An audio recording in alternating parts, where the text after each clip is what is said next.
So, Berto, have you heard of the new blackface scandal that's in the news and whatnot? People dressing up as Michael Jackson or a slave or something and painting their face black with shoe polish and then getting fired from political office or being ostracized from society. Have you heard of this thing? I have recently. I mean, I know it's not a new phenomena, but it's certainly been in the news lately. Lots of people getting busted for this from their past, it sounds like. So today I thought we would answer the question, is blackface racist or why is it racist? Right. And in our typical fashion, in long form, boring discussion, we'll go back and forth and talk about all the ins and outs, the historical background, exceptions to the rule, right? What we think about it. Maybe we've even participated in such a thing. But we also got blackface. We got brownface, which is for Latinx people. You got yellowface for Asians. And green face. And so on for Martians, if you will. That's right. And so I thought we would just go full hog, deep dive into blackface. What do you say? Is Avatar blueface? Oh, yeah. This is the Psychology in Seattle podcast. I'm your host, Dr. Kirk Honda. I'm a therapist and a professor. Who are you, Berto? My name is Humberto Castañeda, and you've heard of dog whisperers? Yeah. So I'm a hamster whisperer. Ah.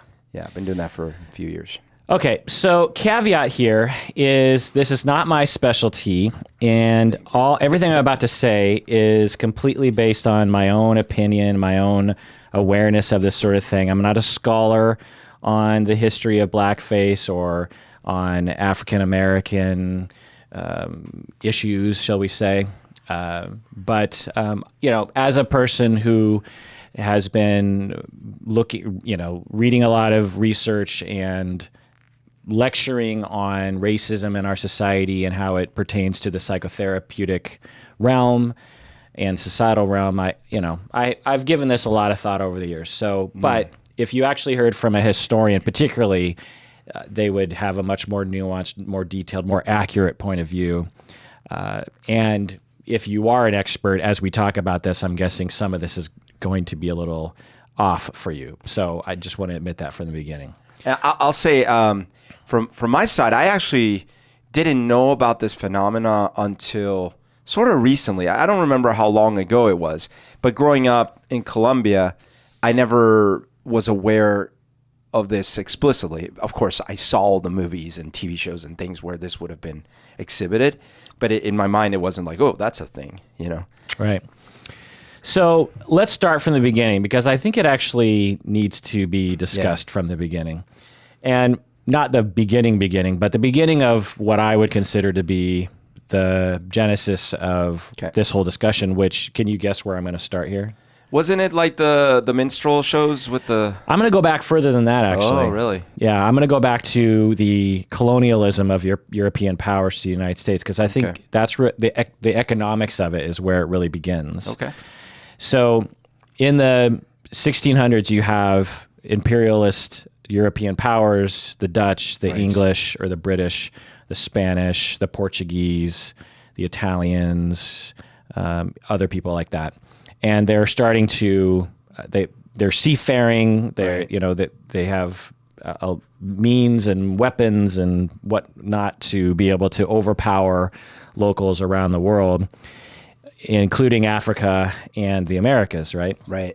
And by that time, Spain has been in the New World for like 150 years or something. Yeah, and the Caribbean particularly, right? So we go back to that tower. Yeah, I guess we go back to 1400s, I suppose. But to the colonial America, which is where it's more specifically pertained to, we go back to the 1600s. And so at the time, I mean, when these powers sent materials and paid for expeditions, why do you think they did this back then? Like when they actually sent stuff to the New World kind of thing? Right. Yeah, I mean, land is precious, especially for if you think of a country like England, right? And a new land has new resources, a lot of promise of gold and precious minerals and tons of land to cultivate, things like that. And of course, that means power. And so they would probably want to cement their power base in these new lands. So sending more people and more resources to build up and establish a firm base with plenty of weapons to secure it and all that stuff would be pretty important. Yeah, I think that gets to part of it, but the main is to make money. So it's an investment. Yep.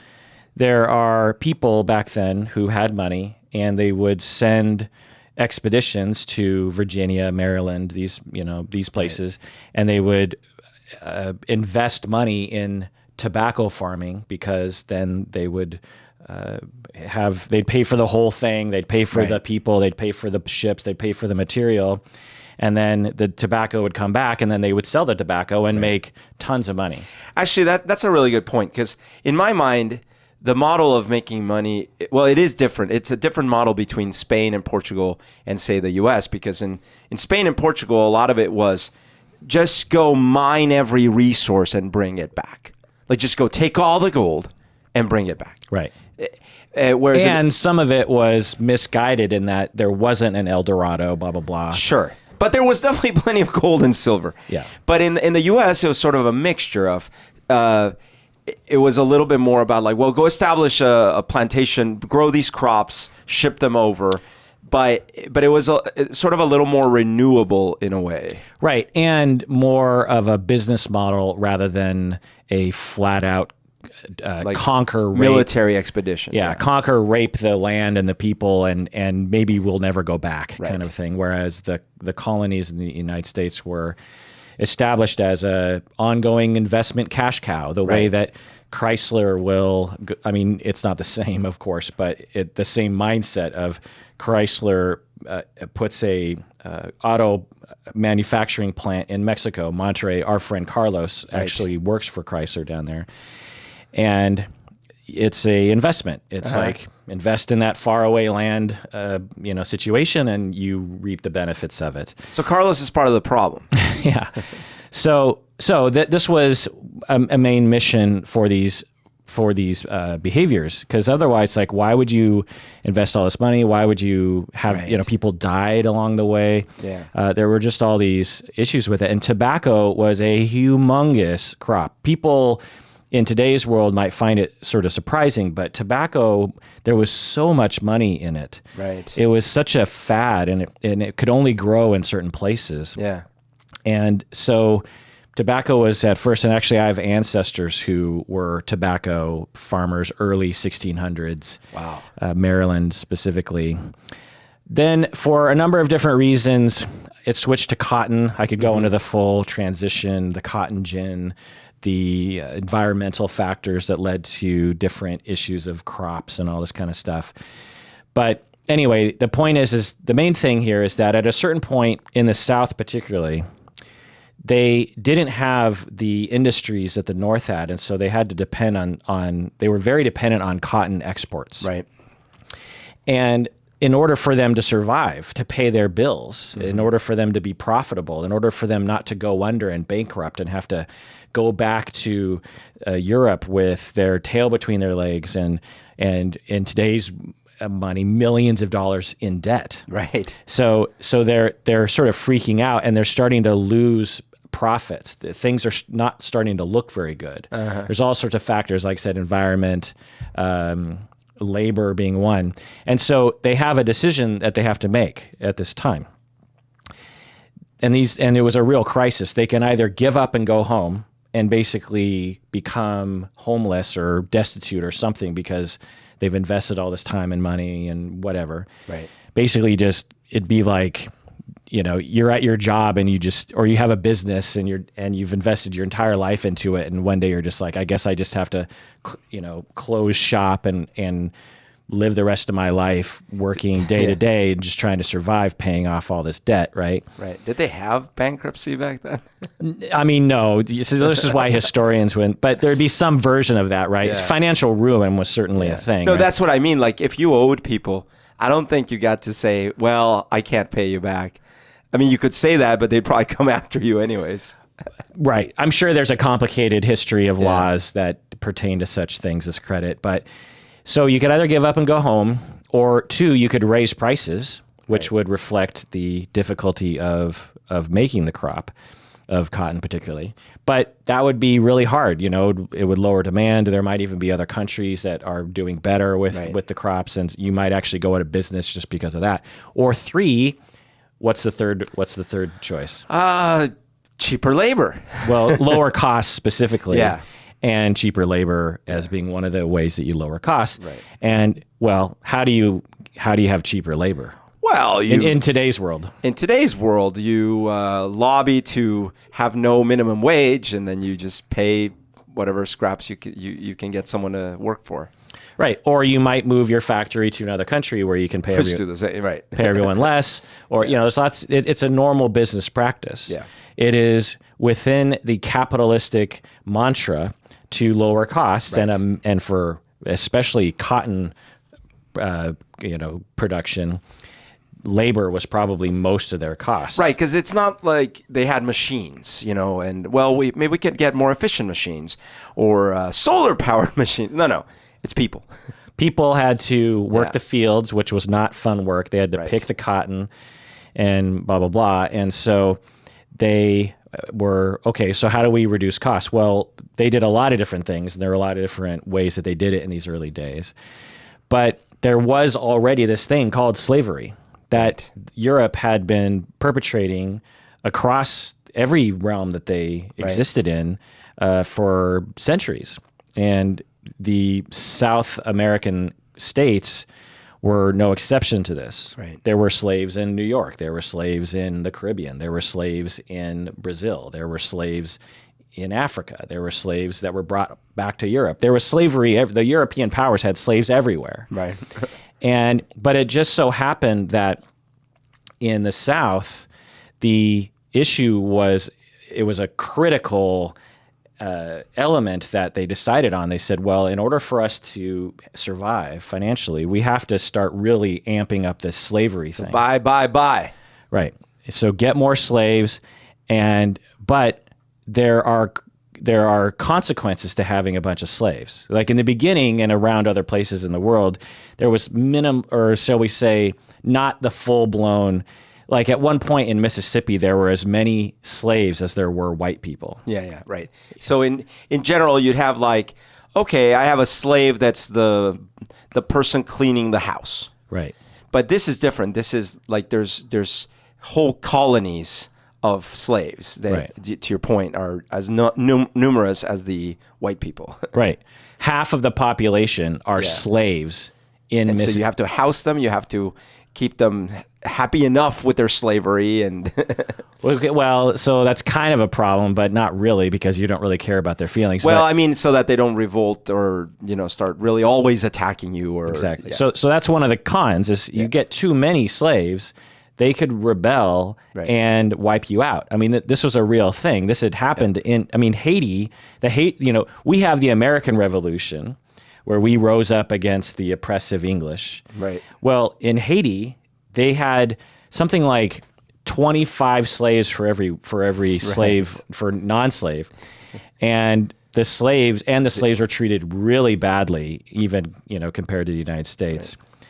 And they rose up and basically took over. They became the ruling people, they became the government, they became the landowners.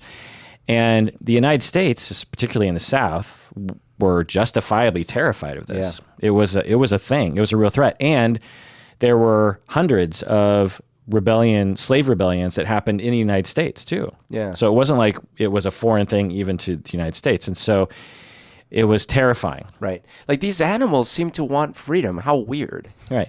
So that's a consequence to having a bunch of slaves, but which is to them the only answer to avoid financial ruin for entire colonies. I mean, it could be argued that if they didn't turn to slavery, we would have a completely different history of the southern states as just being like these wastelands that financially and economically completely fell apart, while the North had this industry and other kinds of things that they got involved in. But you could also say that the North sort of depended on the South to actually have that industry so it could prop up the early. I don't know all the details. I mean, it got a lot of resources from the South. They paid for a lot of resources that came from the South. Right.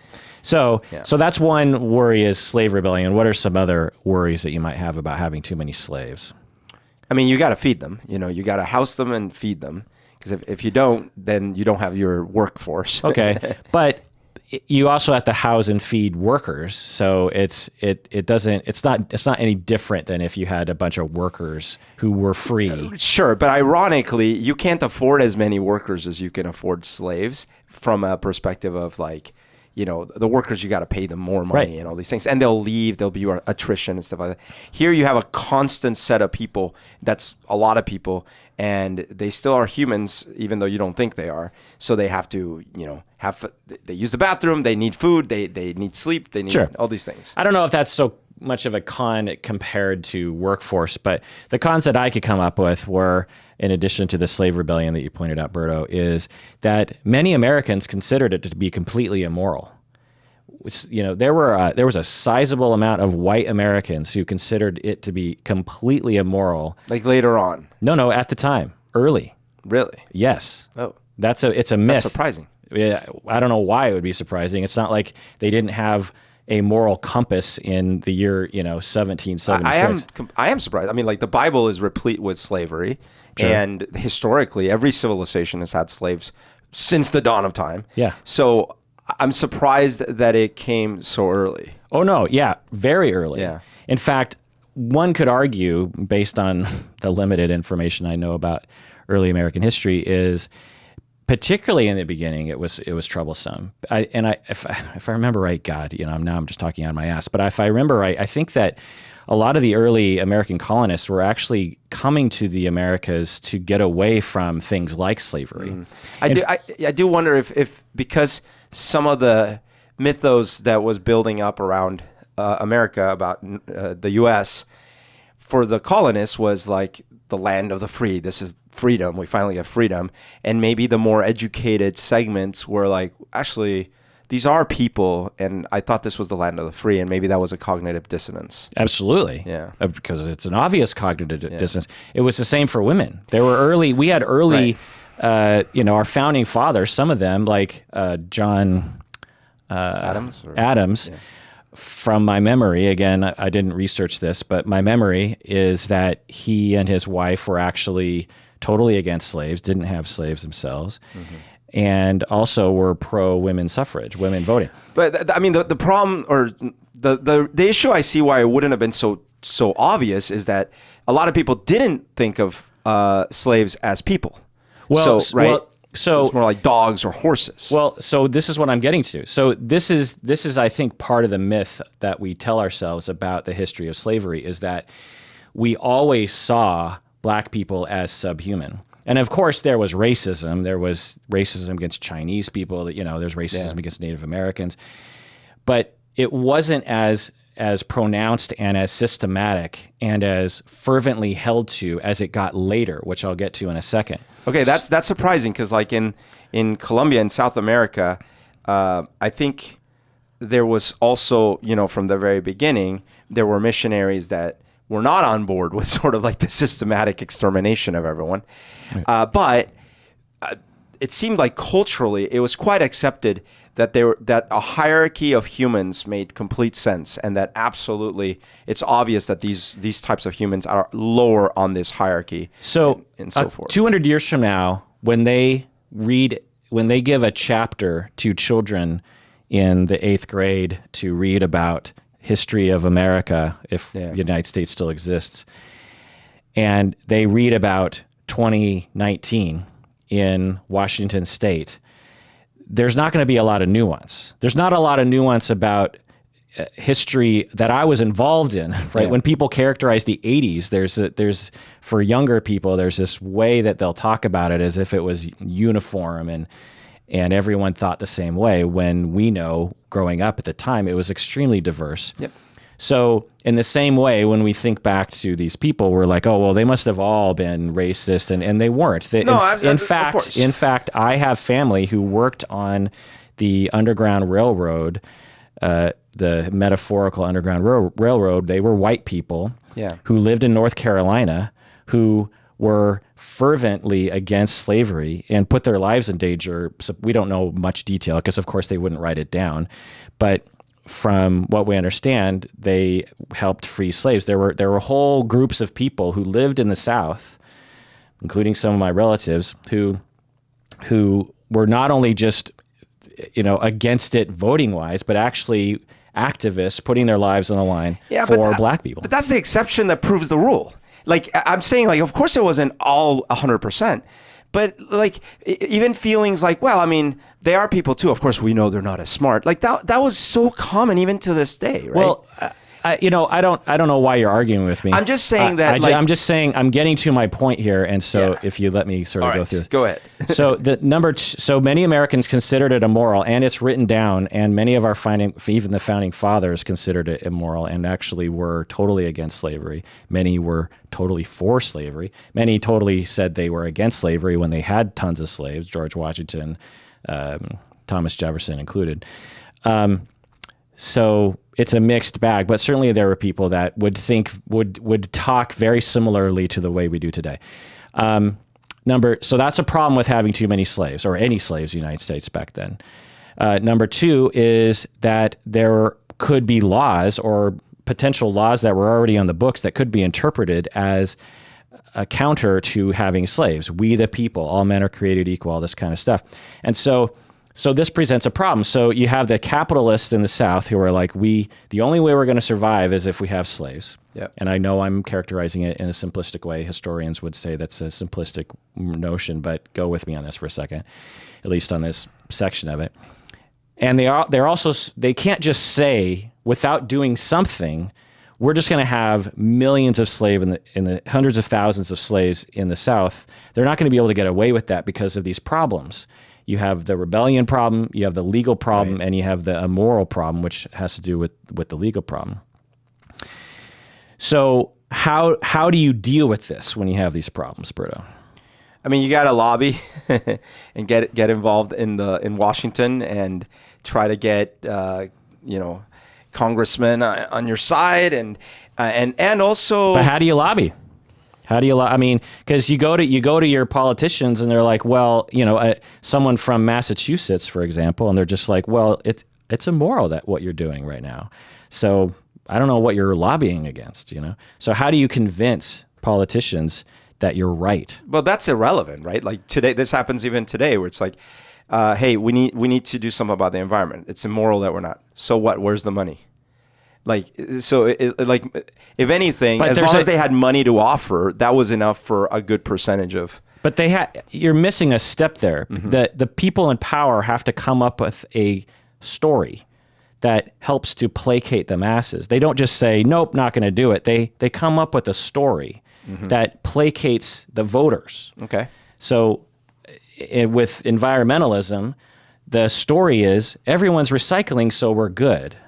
Yeah. Or climate change isn't actually real. That's a bunch of leftist scientists who are biased. Yeah. You have to sell. You don't just say no. You have to have a story. Sure. So when it comes to justifying slavery, what's the story?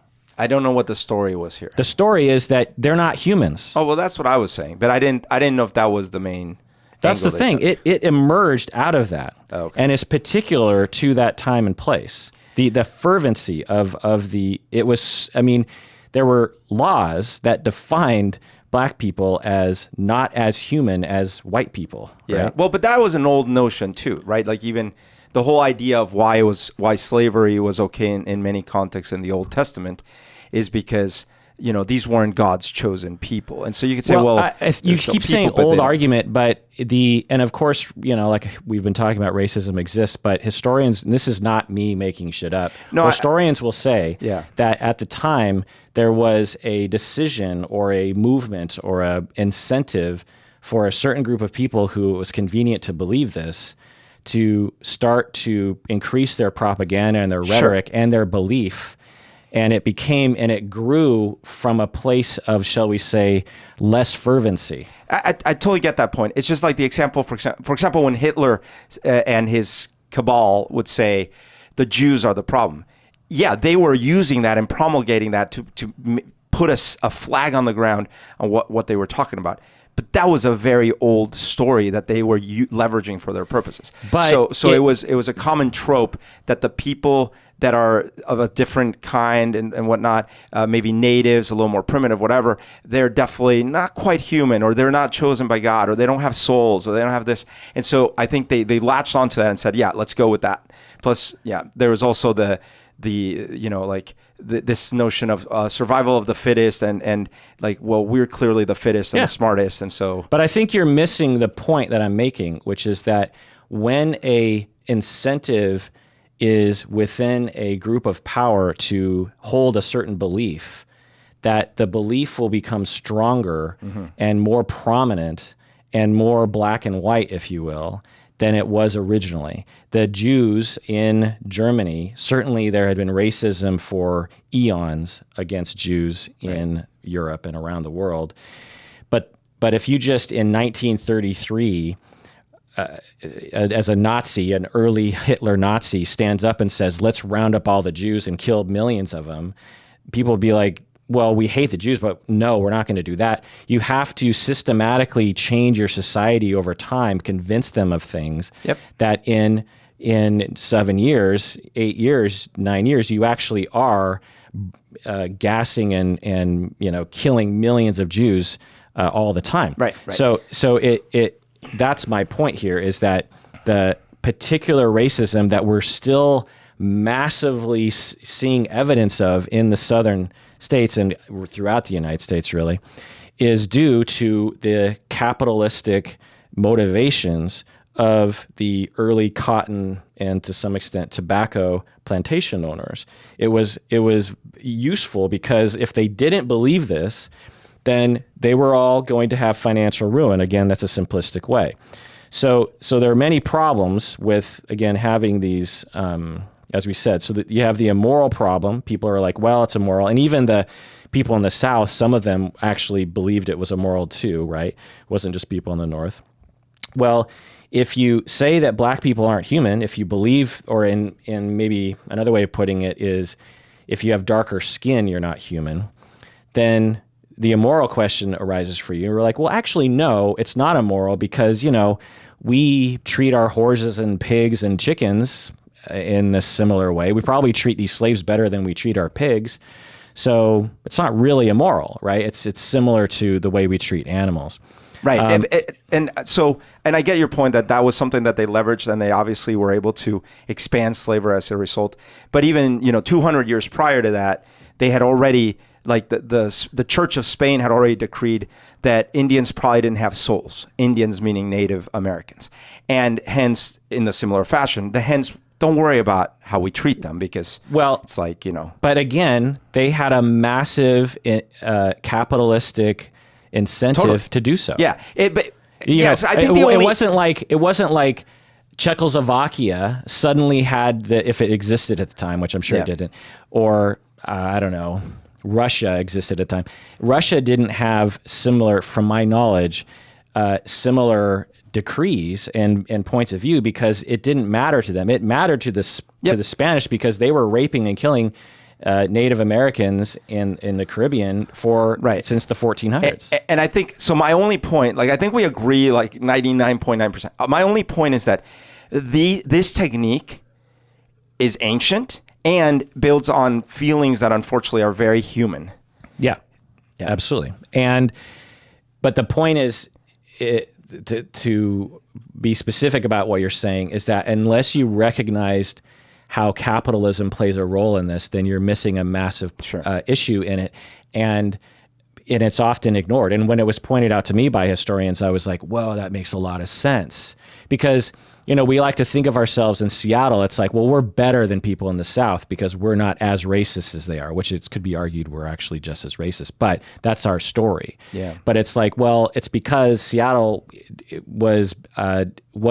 didn't depend on the need to dehumanize black people to survive the way that in the South they believed that they needed to do that. You get a little more complexity too, because as you know, take the wall right now and kind of implicit and sometimes explicit racism towards Hispanics and Mexicans, right?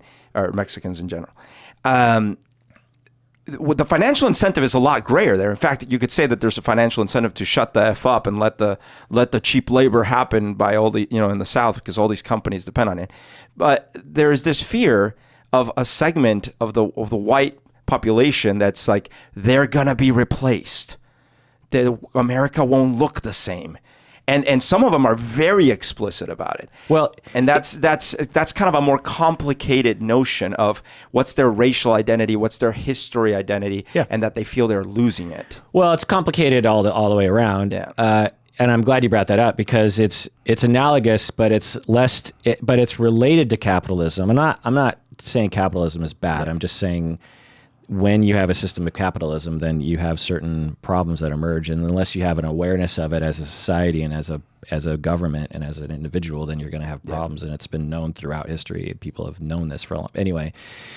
But with the wall thing and the caravan thing, that's more of a political power thing. Yeah. When you need political power, which translates into financial power, by the way. Yeah. People want political power in the United States because they want, a lot of people, especially the people who talk about Mexicans, if you just follow the money, they want money and lots of it. And they're getting money through political power, through corruption and laws and, blah, blah, blah. IRS being less powerful, blah, blah, blah, and less taxes. And the way that you get political power in the United States is you don't stand up and say, I want political power, I want money. You got to create a story. And the way you create a story is there are caravans and a bunch of rapists, and they're just there's a caravan of Mexicans that are making a beeline for your daughters that are going to rape them. That's essentially that is like literally what they're basically saying. You know? And you create, but it can't take root if there's unfortunately not already something that some percentage of the population will latch onto. Well, and as you're saying, the maybe human disposition, and it's hard to know, but the typical reaction, shall we say, of xenophobia and of otherism. And so, it starts with that seed, but when you have a people in power, either capitalists or political people, who are basically capitalist political people. And they're motivated to keep that power and or money. The group, they will create a story.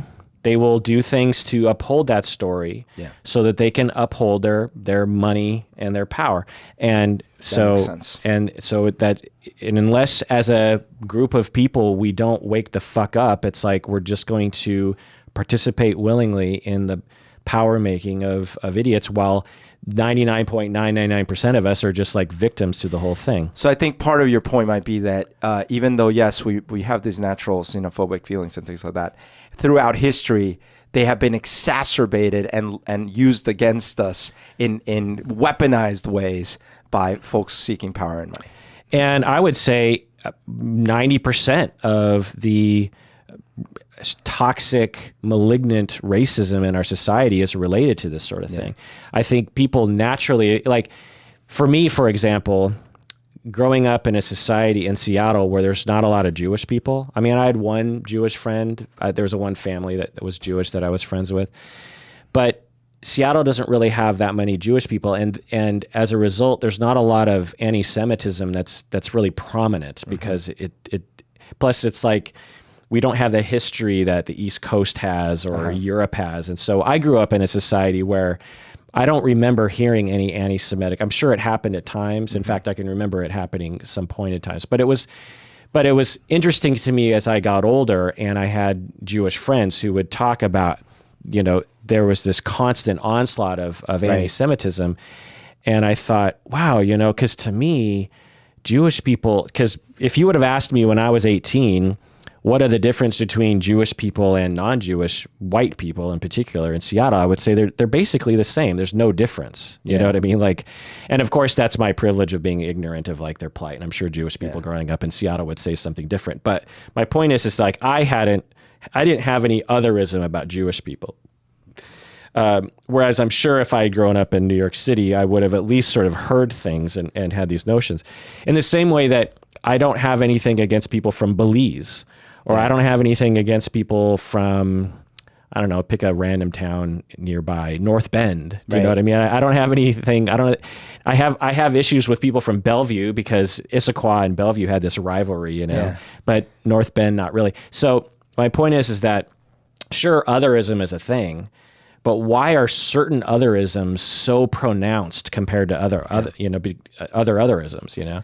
Well, like, and it often has to do with economics. You know? Yeah. And sometimes, so like, my dad worked in New York. He worked at a hospital, and I guess a percentage of the psychiatry staff at that hospital was Jewish, and so I think he had some bad experiences with that. Like maybe he felt discriminated against, or maybe he felt that they would sort of band together, and then he was sort of like treated a bit as an outsider. Well, he probably also was fed a certain line, right? Maybe. I don't know, because again, like you were saying, me growing up in Bogota, I don't remember. I mean, I'm sure it was there. So and it's maybe one of those things like, well, you don't remember because you're not in that category. But so it might have been there.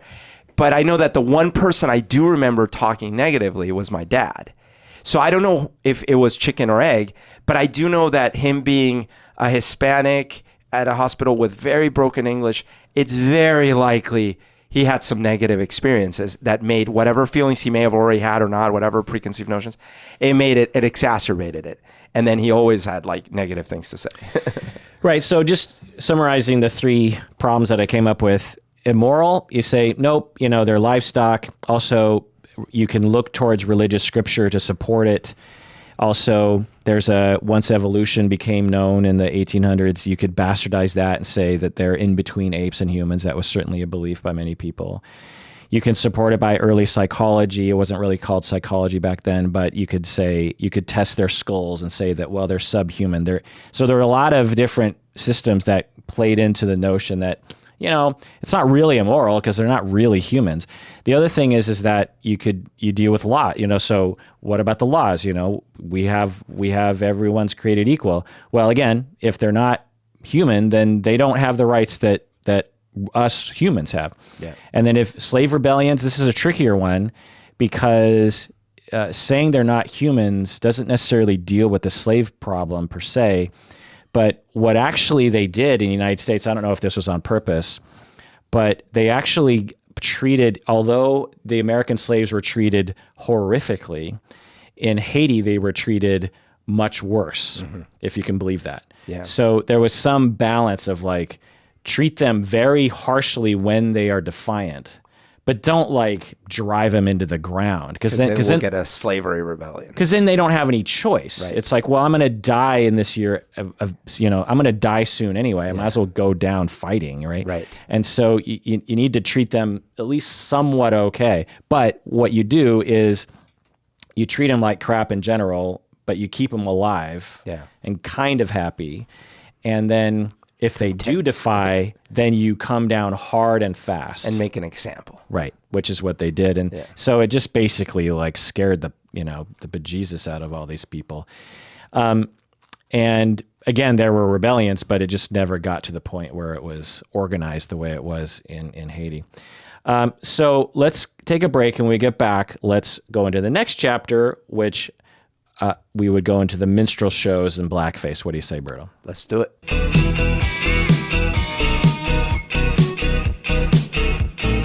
All right, we're back from the break. If you haven't become a patron of the podcast yet, do so now. Go to patreon.com.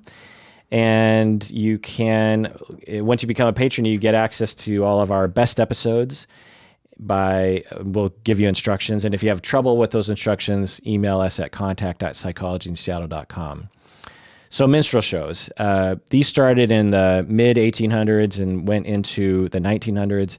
And what do you know about minstrel shows? Not much, honestly, except what I've seen on YouTube and when these issues have blown up in the last few years. But loosely, I understand that they would have performances where a white person would paint their face and exaggerate the size of their lips in some way to pretend that they were African. And they would, and then they would perform some show. Yeah. some musical show or some acting or something. Yeah, it would be the whole thing. Acting, music, dancing. Yeah. But it was always super mocking.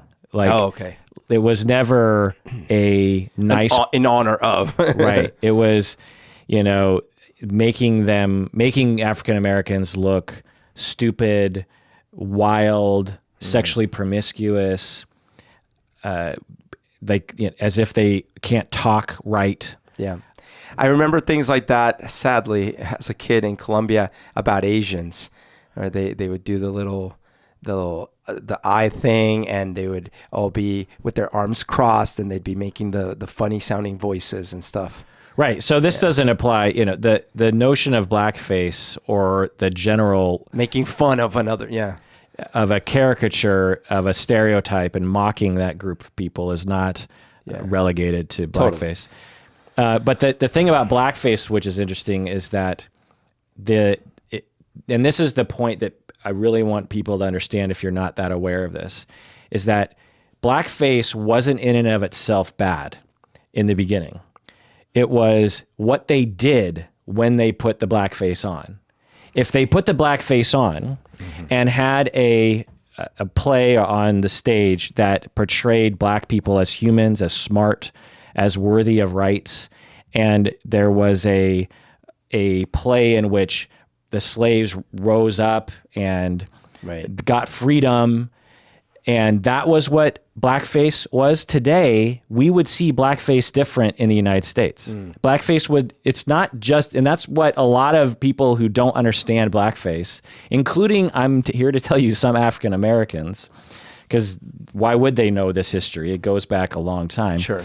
It's not just putting on a dark face. That's not the problem. The problem is what it's associated with, which was decades of this horrific mocking that was going on, that made and kept black people down, really hurt their feelings, and justified white people's treatment of black people. Yeah.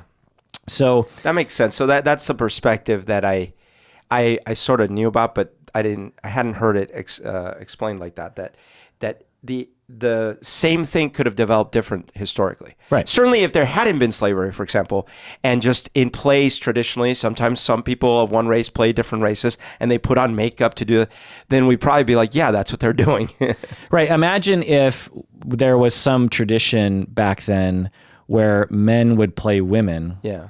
And they would always wear a blonde wig that looked a particular way.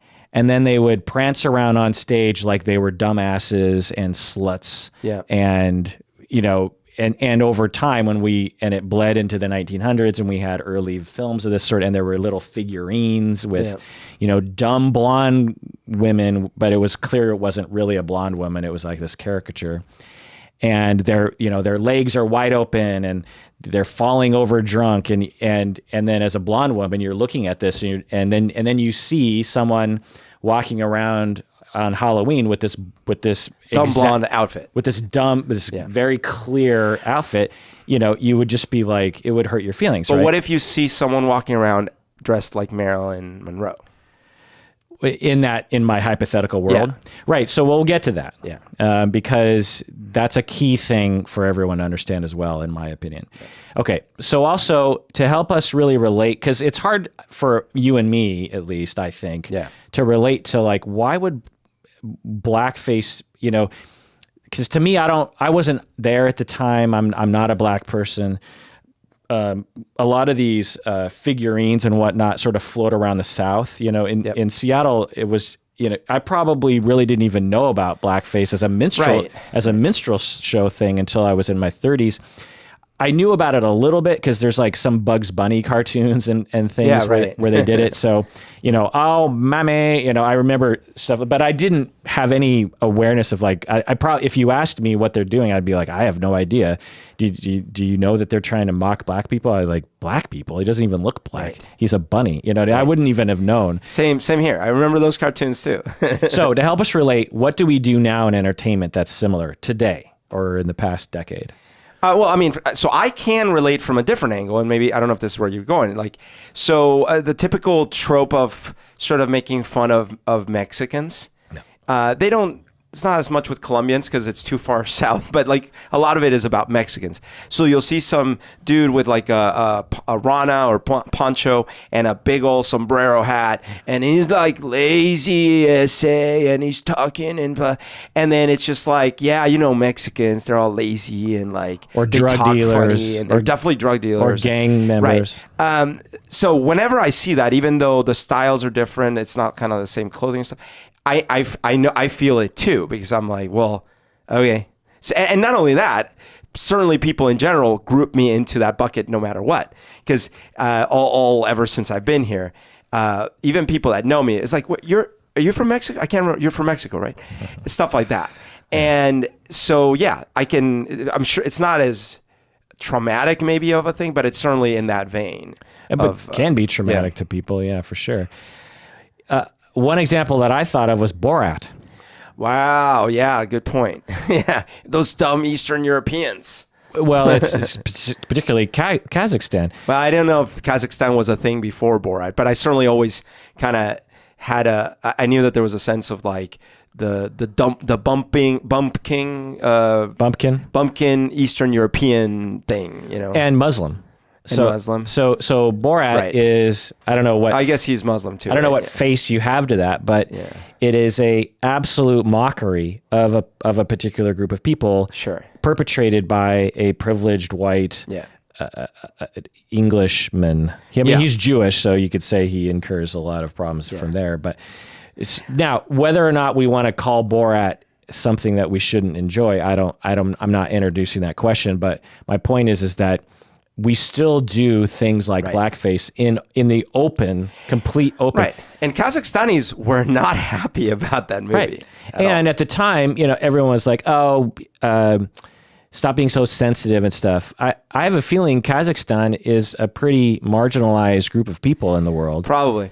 And when you have an English superpower represented, So, and really all of Sacha Baron Cohen's characters, many of them are like this.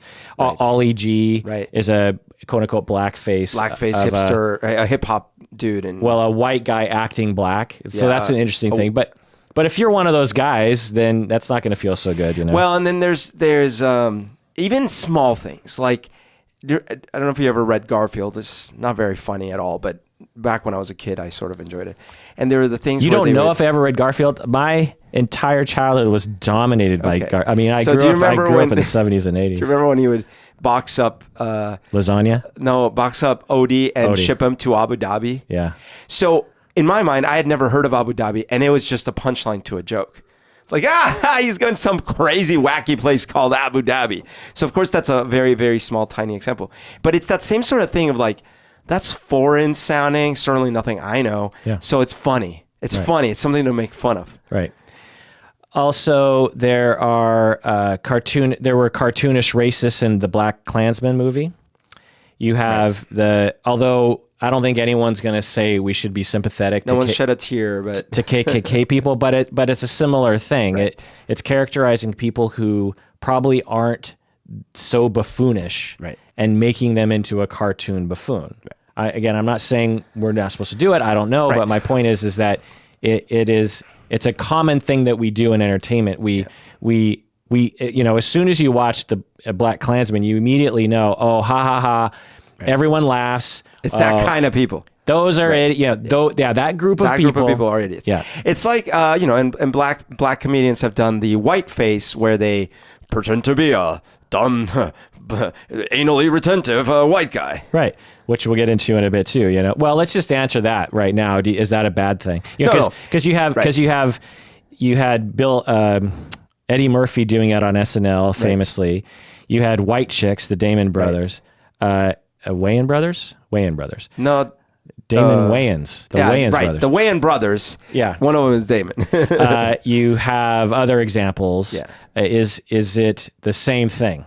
Yeah. So my general answer is more along the lines of what you were saying earlier, which is I don't think there's a really hardcore problem with people pretending to be someone else or even another group of people. but there is a line to cross. And unfortunately, with some of it, there's historical horrific stuff that we have to be aware of. And with some of it, even if there isn't that history, if the kind of humor you're doing, like the Kazakhstan example, if it crosses a boundary where it's like, well, you're offending a whole country here, then who traditionally have been treated unfairly and by European powers. Right. What's hard with the whiteface? It's like it's such a general like stuck up white guy, but it's kind of hard to point to like the trauma it's causing for a specific group of white individuals. What do you mean? Like when Eddie Murphy is whiteface and it's like, yeah, I could see, and maybe you could see a young teenage white guy going like, is that what we are like? But it's kind of harder because it's not a history of oppression where they're recreating that oppression. And the things they're even making fun of are usually just like, look at how uptight they are and by the book, right? Yeah. The way I would say it is that, one, you just have to ask people if it really hurts their feelings. Yeah. When you go to a lot of African Americans and you show them depictions of blackface, it'll hurt them. They'll be like, oh God, seeing that just is associated with so many horrible things and that's what I'm saying is I don't think you have the same feelings if you show the Eddie Murphy skit to a lot of white people. Yeah. And a lot of white people would be like, well, they might be like, well, I'm sort of insulted, with the notion that all white people are stuck up or something, but I'm not going to cry myself to sleep at night. The other thing, because there are so many depictions, especially back then, of white people doing a lot of things, including heroic things at the time, in a society where there's only a small set of depictions and some of them happen to be blackface, then you have 3% of depictions of black people are blackface. It's going to feel much more weighty than if 0.00001% of depictions of white people are whiteface. Right. The other thing is that in the United States society, there isn't a history of black people enslaving white people. Right. Or keeping them out of the voting booth, or lynching them for looking at a white woman. Or a black woman, right? Yeah. There's this humongous history that black people lived and continue to live, and when you have a blackface, it just brings all that back up, and it shows that people don't care. And so when a black person does whiteface, we don't go, wow, that reminds me of my grandfather who was lynched by a gaggle of black people because my grandfather looked at a black woman, and the police force was a part of it, and the government was a part of it, and the laws were a part of it. And that's, no white person has that. And therefore, when whiteface happens, it doesn't get to you the way blackface does. And there's still even levels beyond that. Like, if you look at, what's the last movie with Colombian actors that you saw that wasn't about drugs? Oh, well, I was going to say Narcos, but even the lead character was Mexican, right? I mean, Modern Family. Is it? Oh, yeah. What's her name? Right. Yeah. What is her name? Vergara. Sofia Vergara. Yeah. Yeah. Okay. Fair enough. Males, at the very least, very few actors to begin with, and in the roles, they're either Mexican or if they are Colombian, whatever. It's usually the drug angle. So I don't have a whole bunch of Colombian actor role models here in the US. It was like, oh, look, that's a doctor, that's a scientist, that's a computer programmer. Right. So if you show up to the Halloween party, and I mean you, dressed as a Colombian drug dealer, after this conversation, I'd probably be like, hey man, actually that's not cool as we discussed. Yeah, absolutely. Right? Absolutely. But I won't feel the same kind of trauma necessarily because you grew up in a Colombian society that valued Colombian, or at least white Colombians. Yeah, and I don't remember being enslaved by half Asian people telling me daily that I'm a narco and kicking me and stuff. Give it some time. Yeah. Another example that I thought of in preparation for this episode was in the 80s, there was a depiction of blondes as being stupid. Right. It was absolutely. Like Chrissy on Three's Company. Yeah. And it was common parlance, like, oh, you blonde. Right. Yeah. My mom's blonde, and I remember my mom would sort of give into it, and she would just start telling blonde jokes. And I'm just having a blonde moment. right. Yeah. And so that hurts people. It's a cartoonish depiction of a group of people that plays into a stereotype that isn't fair. Now, I thought of some other examples, like Book of Mormon, the musical, written by the South Park guys, right? From what I understand, Mormons actually like this musical. That's what I've heard too. The Mormons I've talked to. Yeah. Now, the play is written by non-Mormons who are not pro-Mormon by any means. Right. It is probably produced and acted by non-Mormons, from what I understand. And yet, so it's a Mormon face, in a sense. It's a character, and I'm sure there are stereotypes that are played out in that musical. And you have Mormons who are going to the musical, and somehow they're walking out going, actually, that doesn't hurt my feelings. It's a fair, it is a fair portrayal in a way, and the things they're making fun of are sort of not existential threats to them, Right. It's more like, isn't it funny they wear the shirt tucked in? I mean, like, stuff like that. It's like, yeah, that's funny, but it's not like, oh my God, I can't believe you commented on my shirt. Well, let's say that as a society 50 years ago, we rounded up all the Mormons and put them into internment camps, shall we say, and because they were Mormons. There was no reason. We just rounded them all up and put them into internment camps for 4 or 5 years. And then fast forward to today, where you have a bunch of non-Mormons making a play about Mormons and not really honoring that history. Right. Then it'll feel a little different. Yeah. Now, one could argue that there were massive actions against Mormons, particularly earlier back in history. Yeah, then they were definitely displaced. Absolutely. But anyway, my point is that just doing blankface isn't alone bad. And I think that's another thing people need to understand is that you could make an argument that someone could actually do blackface in a way, like, for instance, Tropic Thunder. Yeah. You have Robert Downey Jr. Now, I haven't talked to every black person. I haven't read every account, but from what I understand from a lot of black people, when they watch Tropic Thunder and they see Robert Downey Jr. doing blackface, which is like a horrific version of blackface, they're actually not insulted. Why, Berto? Well, first of all, not all of them, but the ones I've heard. First of all, I'll say I am not so sure that movie could happen today. Let me just get that out. There's a lot of offensive content beyond even that in the movie. But that being said, the way it is presented is definitely the clueless, entitled movie star is so clueless that they think it's a good idea for them to play blackface. That is the premise of that blackface. And the way he's portraying it is actually the gestalt you get from it is this privileged white, blonde, blue-eyed actor is not necessarily doing a stereotype of black people, but doing a stereotype of a white people that do stereotypes. Right. It's a stereotype of a white person doing a stereotype. And they have a black guy right next to him frequently commenting and ridiculing him. Yes. It's so funny, because really Robert Downey Jr. is like, it's the funniest line. One of the white guys in the platoon says, "You people," or something, and then Robert Downey Jr.'s character goes, "What do you mean, you people?" And then the black guy, the actual black guy, goes, "What do you mean, you? What do you mean, you people?" You know what I mean? Right.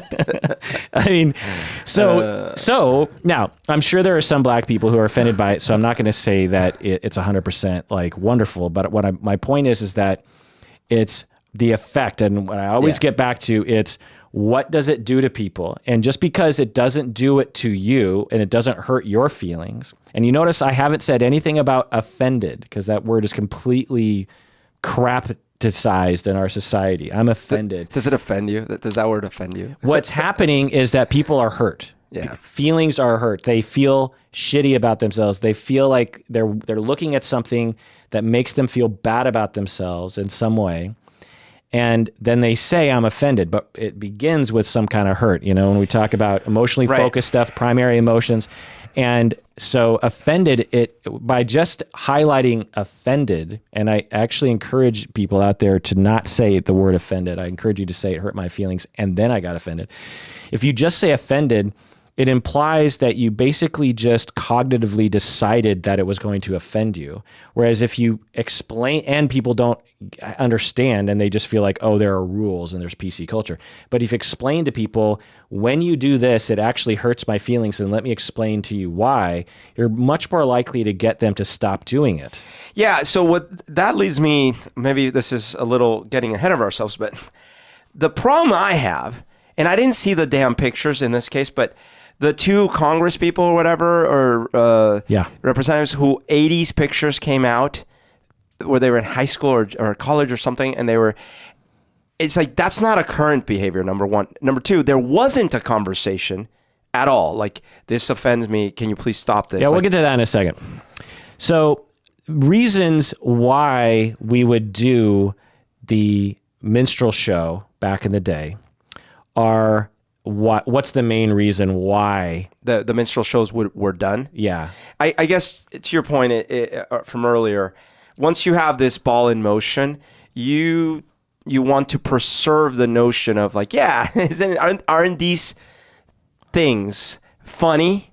Aren't these non-people funny? And like, look how laughable this is. Look how not like us they are. Right. It's a absolute justification for the mistreatment of black people in our society.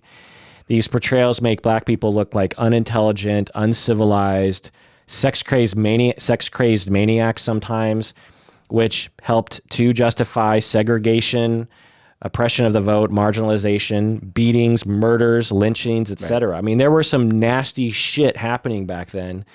I mean, compared to today, there's nasty shit happening today, but back then it was some nasty shit that was happening. And in order to justify that, you have to have you have to have a number of mechanisms, including entertainment, that will uphold that. So that's one thing. It's not a conscious thing, but it's a thing that sort of evolved into a society that helped people to feel good, essentially. It's also a way for white people to steal good elements of black culture. If you like something that another group of people are doing and you want to copy it or something, typically the honorable way is to honor that, right? Right. You either get them to perform for you by paying them or something and respecting them, or you say, I am going to do something that I saw this other group do that I think is amazing, and I'm sure I'm not going to do it as well, but let me try to do it. Like, you give honor where honor's due. But you don't want to honor black people because that gives them power, and that upholds this notion that they can actually get the vote and get power and get elected and blah, blah, and then, blah, blah, blah. So what you do is but you like those things, and they're better in a lot of ways. It's better music. It's better dancing.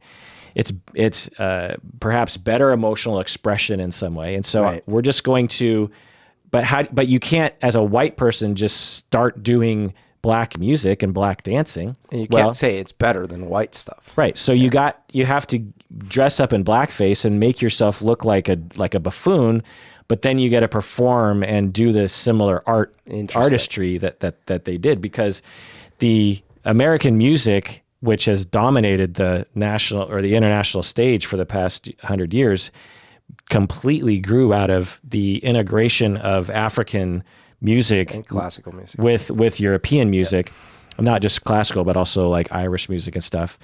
And we've been minstrel showing that through Elvis and the Beatles. Hate to say that, right? Take the Beatles specifically.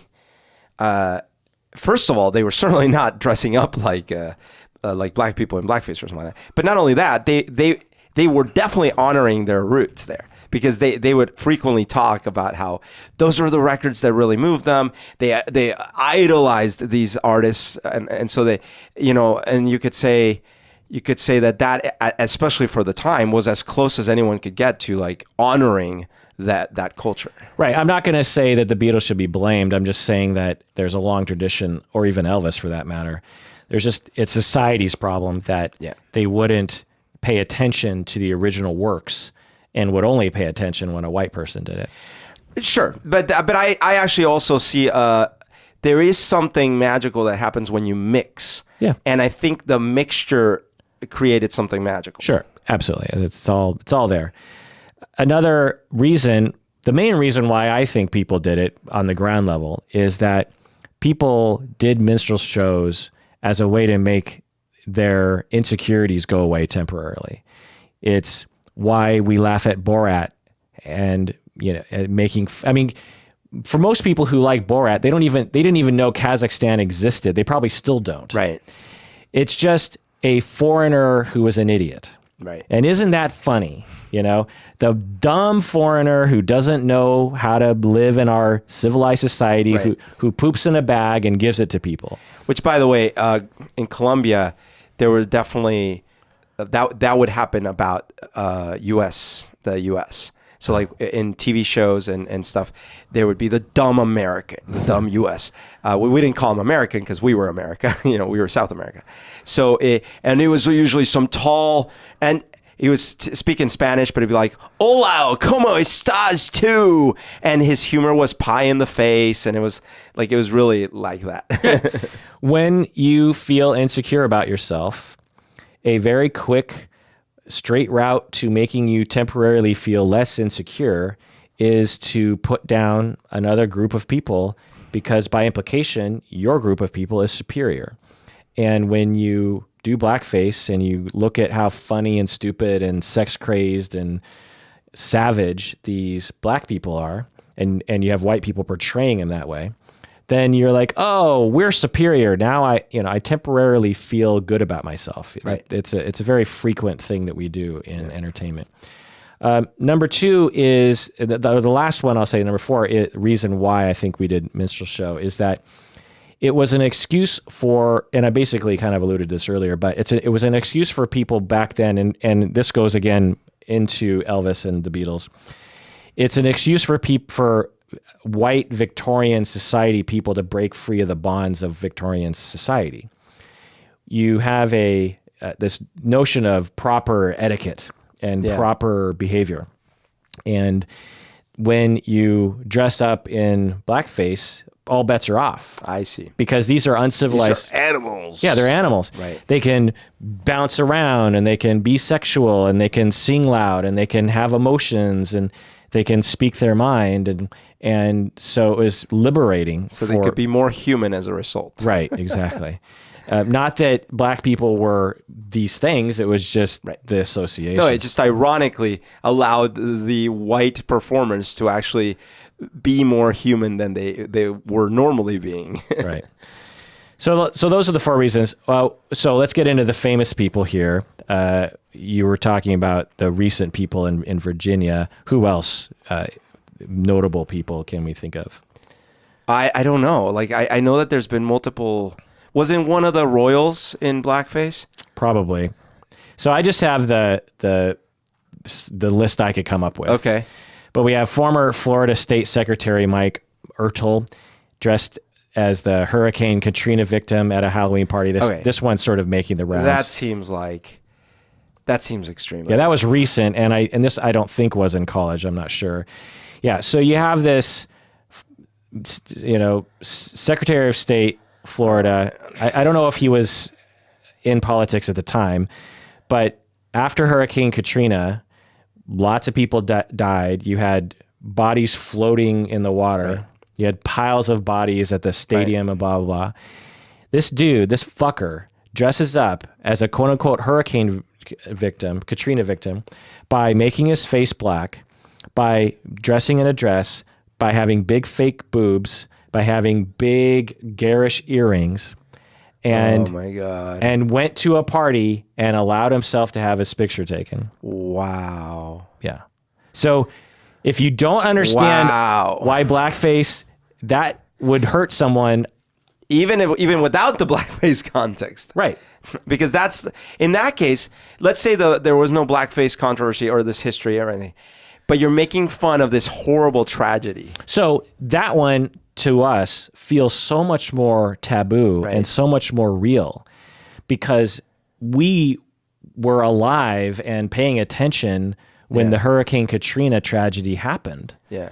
But that pales in comparison to what was happening to African Americans in, the early part of the 1900s and in the 1800s. So when African Americans see blackface, they not only think of Katrina, but they think of not only the history, but also like mistreatment of police and racism that happens at the workplace on a daily basis. That's what they're reminded of. Well, because there's also the reason, once you start unraveling the onion of like, oh yeah, why were there so many victims? Why were so many of the victims black? And then it is all tied together. Right. It's like saying someone dressed as a Holocaust victim to a Halloween party and how offensive that would be. But you don't stop at like, well, the Holocaust was horrible, so you shouldn't make fun of that. Because it's like, well, why were there Holocaust victims? Why were they Jewish? What was happening with? And it's all tied together. And victim groups will know these facts. Right. And if you're not of the victim group and you're not aware, you might not know those facts. And just because you don't know those facts doesn't mean that the facts don't exist in these people's minds when they see you doing certain things. Illinois State Senate candidate Hal Patton dressed up as a rapper, quote unquote, for Halloween. This was 10 years ago. Blackface. Florida State Representative Anthony Sabatini. Sorry, let's go back to that one for a second. Yeah. So that one is interesting because if you don't have all the context of why blackface is inherently bad from the history that you've discussed, and I didn't see the picture, so I don't know if this was like, get it, how stupid black people are with their rap. But if it's like, no, I'm a rapper, get it, look at my chains and stuff like that. Yeah. I could see how people would be like, what? What's the problem? Well, okay, so let's get into that let me read all the other ones, and then we'll get into that question of intent. You have Florida State Representative Anthony Sabatini dressed up as his best friend. I don't know exactly what that means. Judy Garland dressed up in blackface, like classic blackface when she was when she was young. This is around the time of Wizard of Oz. In the movie Everybody Sing 1938. You can actually watch this on YouTube. It is if you want to see the bridge between old minstrel and new minstrel, watch Judy Garland in Everybody Sing. It is interesting. I watched it. And she's a little girl, right? She's probably like 20-ish. Oh, okay, so something. not a girl. Yeah. I thought she was a kid. Well, I don't know how old she was, but she's not like a little. I don't think she came on the scene until, well, anyway. Gene Wilder in Silver Streak with Richard Pryor. Did you ever see this movie? Yeah. It was a huge movie. Yeah.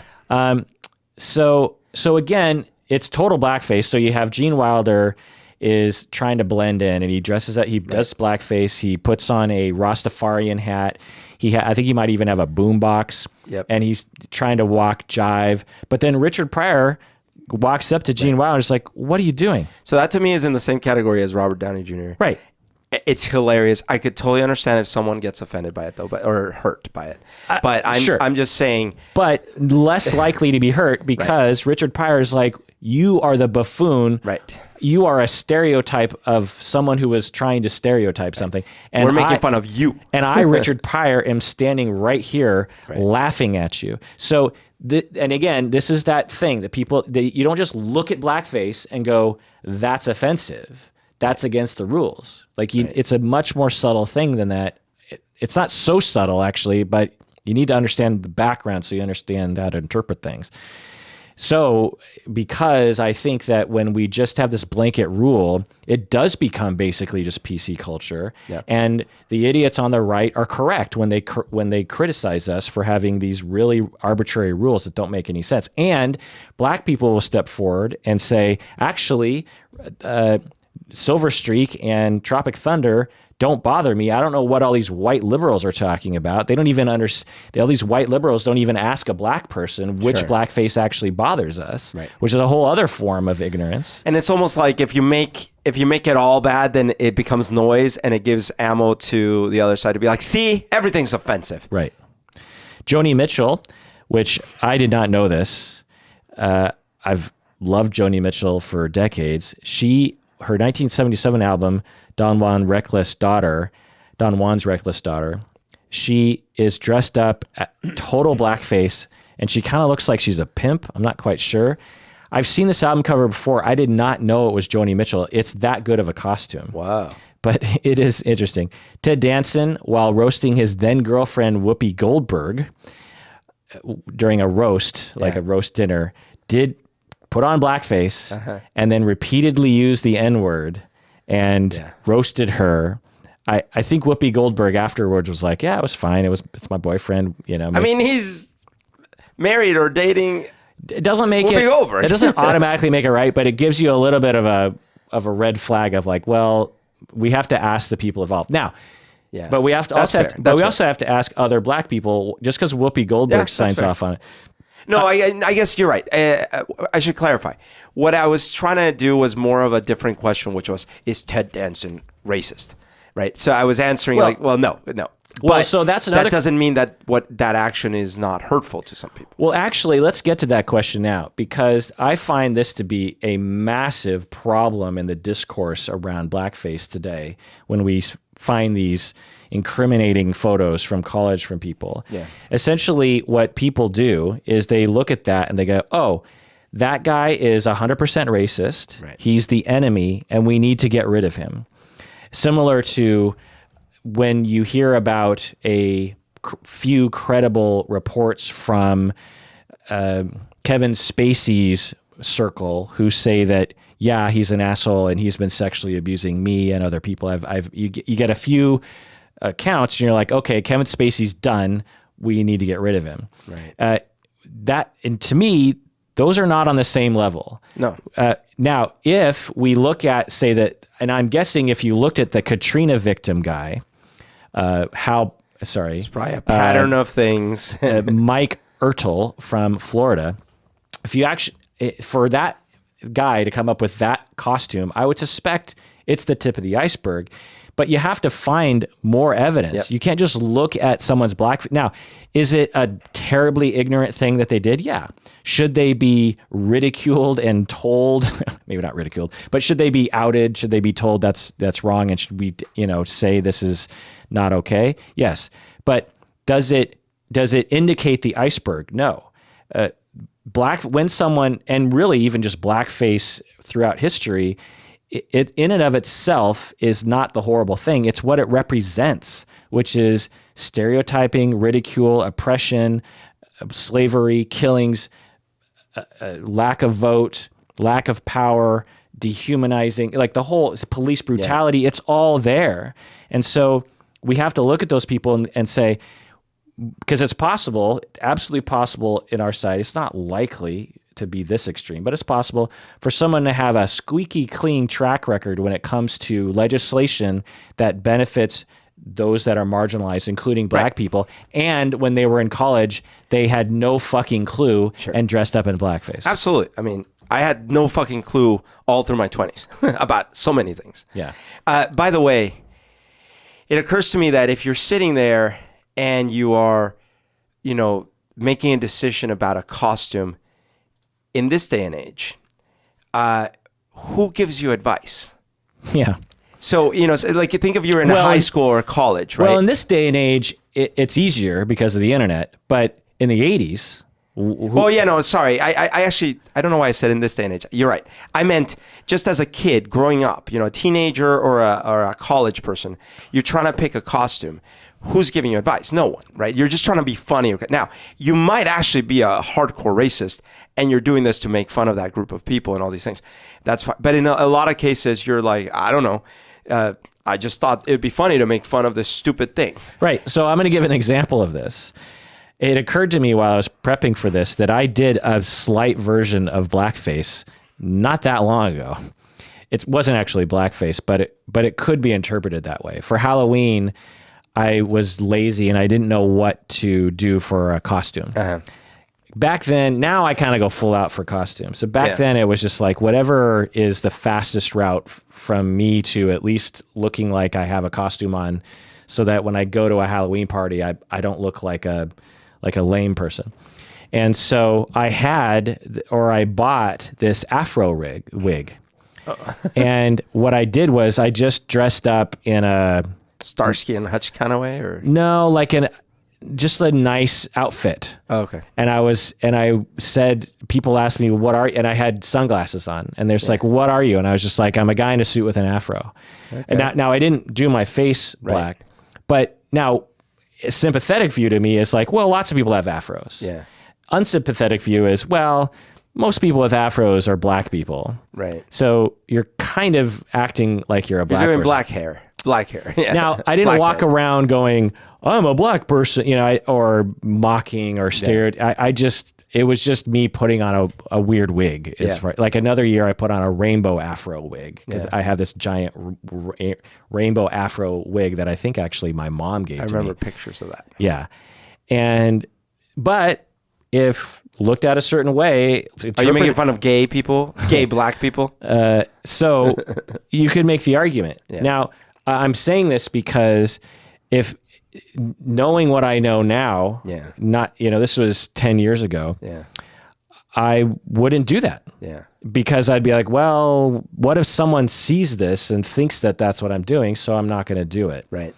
But maybe someone looked at me back then and that's what they thought. Sure. Which is awful. So my point is that, and I arguably even 10 years ago was one of the most, shall we say, progressive politically and sensitive to that kind of thing. Yeah. Sympathetic, obviously, to those kinds of notions. And yet it didn't cross my mind at the time. Now, if someone had said, well, if you're going to do a black person, you got to go full makeup, I would have said, no, that's blackface. That's awful. Yeah. 10 years ago, I would have known that much. You would have known. But the wig was, C. Thomas Howell in the 1986 movie Soul Man. I remember that. Right. That was horrible. Yeah. He uses blackface in order to pretend to be black to qualify for a black only scholarship at Harvard Law School. God, that was a terrible movie. Yeah. President Reagan said he enjoyed the film. Julianne Hough dressed up as a character from Orange is the New Black. That was a few years ago. Remember that one? Yeah. So this is where we get into territory of like someone's dressing up as a singer or a character in a movie, and that's where I start losing interest in the outrage. Well, so if Julianne Hough, I think that's how you pronounce her name, asked a black person, I'm about to portray a black person for my Halloween costume, and I'm going to put, black makeup on my face to make myself look black. How do you feel about that? Right. In all likelihood, if she asked 10 black people, a good number of them would be like, actually, if you do that, you could actually hurt people's feelings. Sure. So now, before we get into that question, Jimmy Fallon dressed up as Chris Rock on Saturday Night Live. Jimmy Kimmel dressed up as a lot of black people on his shows, Shaq included. Drake had some sort of controversy because even though he's considered African-Canadian, African-American, he's not dark enough. He actually put darker makeup on for some kind of thing. Billy Crystal dressed up as Sammy Davis Jr. on Saturday Night Live and in the 2012 Oscars. Fred Armisen did Obama and many other black people. Robert Downey Jr., of course. Okay. So is it, so some say, well, as we've been saying, well, if someone loves Michael Jackson and they're not, and they dress up in blackface for Michael Jackson and they walk around acting like the good part of Michael Jackson, so we say, and they don't do any buffoonery or any, like I'm a pedophile or something, they're just like being respectful, shall we say, even though I guess you could argue if you believe he's a pedophile, you shouldn't be. But anyway, the point is like, it's not a stereotypical characterization. Is that, people say, is that okay? Is that against the rules? What do you say, Bruno? Yeah, so this is where, and it's probably controversial, but actually, before we get to that answer, let's take a break. What do you say? I don't know.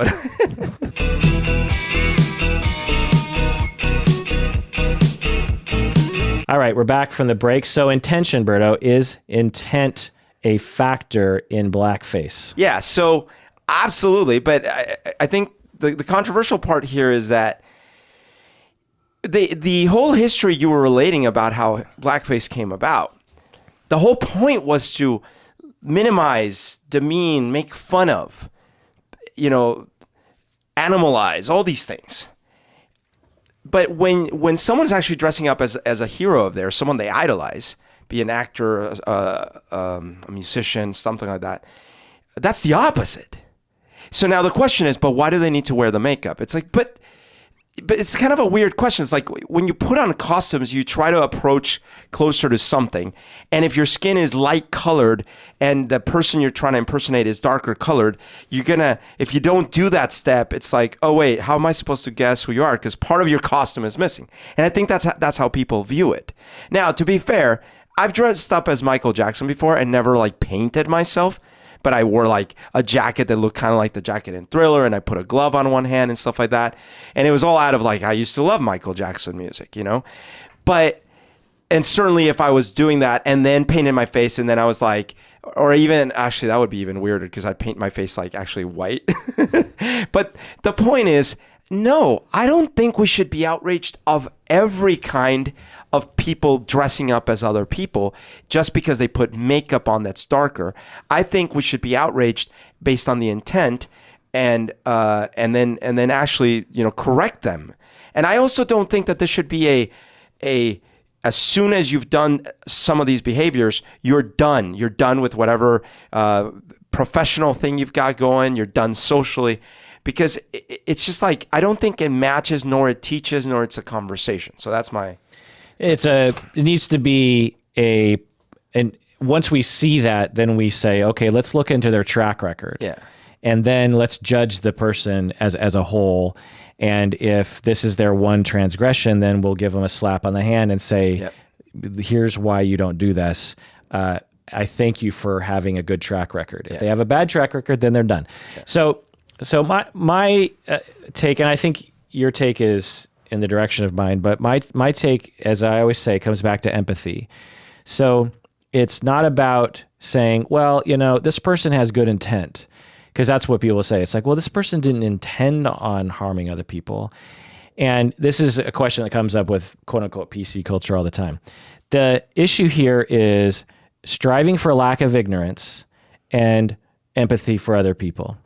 So if you are a privileged class who doesn't have to think about such a thing, for example, if you're not black, particularly if you're white, you don't have to think about blackface or not. You don't have to think about this sort of thing because it's not really a part of your life, and you're not an oppressed class in our society. Maybe you are in other ways, but not in this way. And so you get to, as a privilege, not have to pay attention to such a thing. But that doesn't mean you're off the hook. What it means is with that privilege comes responsibility, which you actually have to start to educate yourself about what is happening on behalf of your group of people, which is oppression of black people, including the act of blackface. And so you have to become aware of that, one. So your intent, just because you don't know about this, doesn't mean that that's okay. The other thing is that you could intend on being completely respectful. Take you, for example, Berto, you loved Michael Jackson. You weren't trying to mock. Let's say you did do blackface just because you just thought, well, I'm going to go full hog. I'm going to really do this up. Young Michael Jackson. I'm going to do full black makeup because I really want people to go like, whoa, it's Michael Jackson. You did the full thing, you know? And your intent's totally pure and you love Michael Jackson. You don't have let's just say hypothetically, you don't have a racist bone in your body. You have a good track record. Right.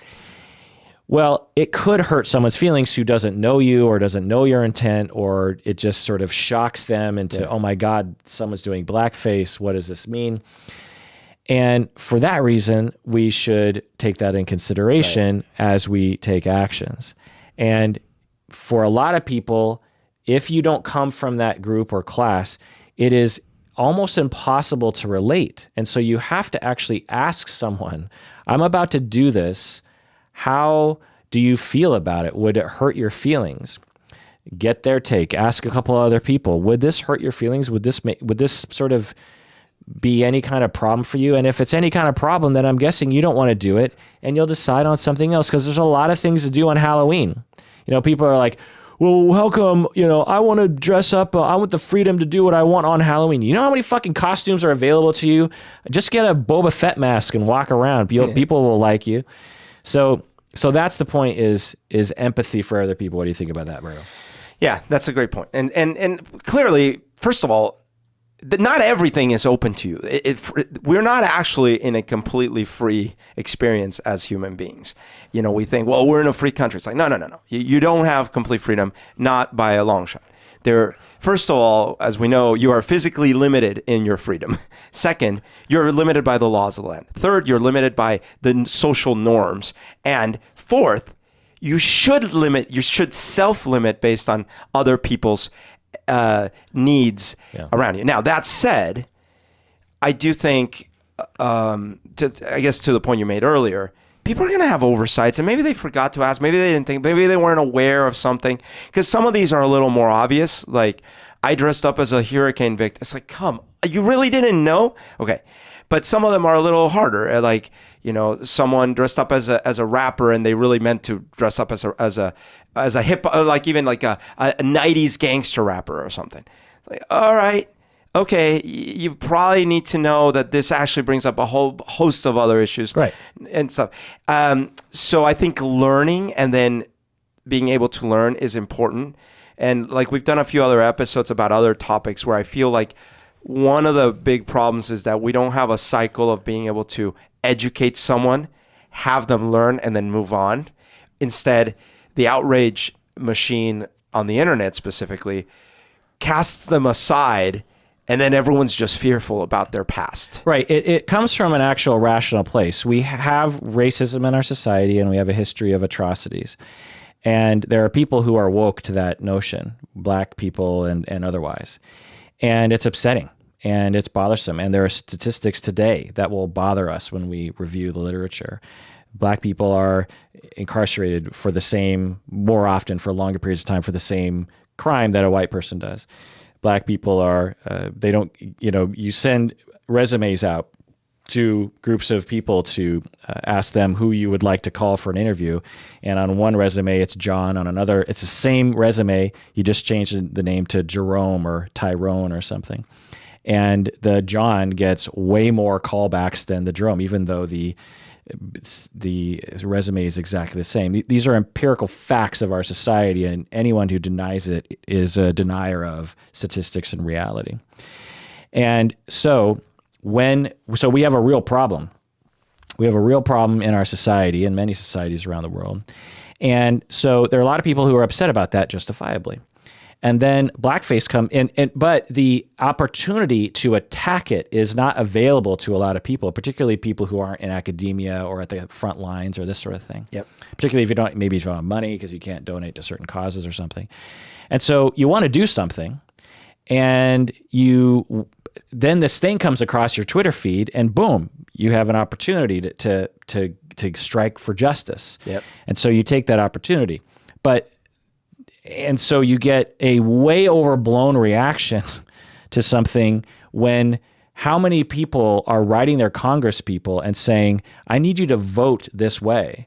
How many people are getting the vote out to elect more people of color, more women, more LGBTQ? All that energy is not directed. How many people are going over to their neighbors and saying, hey, I'd like to talk about, this or that. And, did you hear about this news story about blackface? Do you know anything about it? Let's talk about it. No, that's not what we're doing, because it's not a part of our tradition, or we're afraid, and we don't have leaders that are helping us with this, or at least the leaders that many of us have elected. They're not helping. And so that's the problem, is that people everywhere aren't putting effort into things that actually matter, and all their effort, and I'm characterizing people and stereotyping them, but a lot of people's efforts are going into things that actually don't matter that much when there are things to be done in our society. Yep. Now, I also made a point last year, or I think the year before that. There was some controversy during Halloween of someone dressing up. I don't know that it was blackface. I think it was some other kind of costume. And I made a point online that no one freaks out or is offended or goes on a crusade when they see someone dressed as a pirate during Halloween, or when they see someone dressed as a witch during Halloween. And I can give other examples too. But let's take those two. Those are common costumes, right? Or your costume where you were a mixture of Harry Potter, Poe Dameron. Right, no one. And Chewbacca. Chewbacca and someone who wields a lightsaber. Right, Jedi-ish. So a random Jedi. No one was outraged about that. No, but you know, I was outraged by you were that. outraged. You know how common pirate costumes are, right? Yeah. And witch costumes, very common. But what are pirates? Pirates are these historic, like male, right? No, number one, pretty much male, rapists, thieves, you know, murderers, like horrid. And today we have pirates operating on the seas, and they're even worse. They have guns. They kill. What are witches? Witches represent the patriarchy historically, like the oppression of women, mass murders of women because of feelings of like you're satanic, all these things. Well, geez, no one bats an eyelid. I'm going to bat an eyelid now. Yeah. Well, what I'm saying is, should we ban all costumes that have some historical context stuff? This is where I think. Well, it has to do with empathy. So, Yeah. how many women are insulted when they see a witch costume? Not many. Right, but there could be, you could imagine a movement that sparks up all of a sudden. Yeah. Right. And then if enough people, one of the And things. then we have to listen and we Right. say, okay, well, even though it sort of emerged or reemerged Yeah. seemingly out of nowhere, we consider that. We don't get up in arms about it. We just like, Sure. okay, I guess let's try to consider that when we move forward. And that's where I wish we could get to with some of these things, is that not everyone is a Hitler. yeah. A lot of people did some dumb things in their past, maybe even recently, but they can learn, they can grow. They don't need to be destroyed. Right. Some do, though. Yeah. Yeah. Harvey Weinstein needs to be destroyed. Right. Kevin Spacey probably needs to be destroyed, and these two people have been destroyed in terms of Professionally. yeah. Other people like this. Cosby, There's a certain line that I think, at least I have, that I think, okay, you're done. Whereas other people, right, it's like, well, we need more information. Yeah. Because if that's it, and they have a pretty good track record, Right. then I think let's slap them on the wrist. Right. Let's And move about on. what it was, because again, I gave this example in another episode. When the it was, this person might have raped someone in college.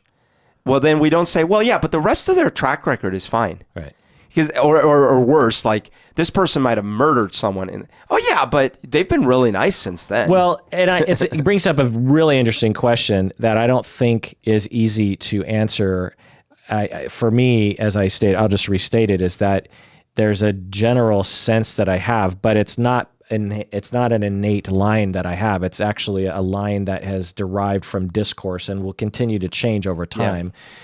Yeah. And I think that just needs to be part of the discourse between us as individuals and in society of what category is this person in?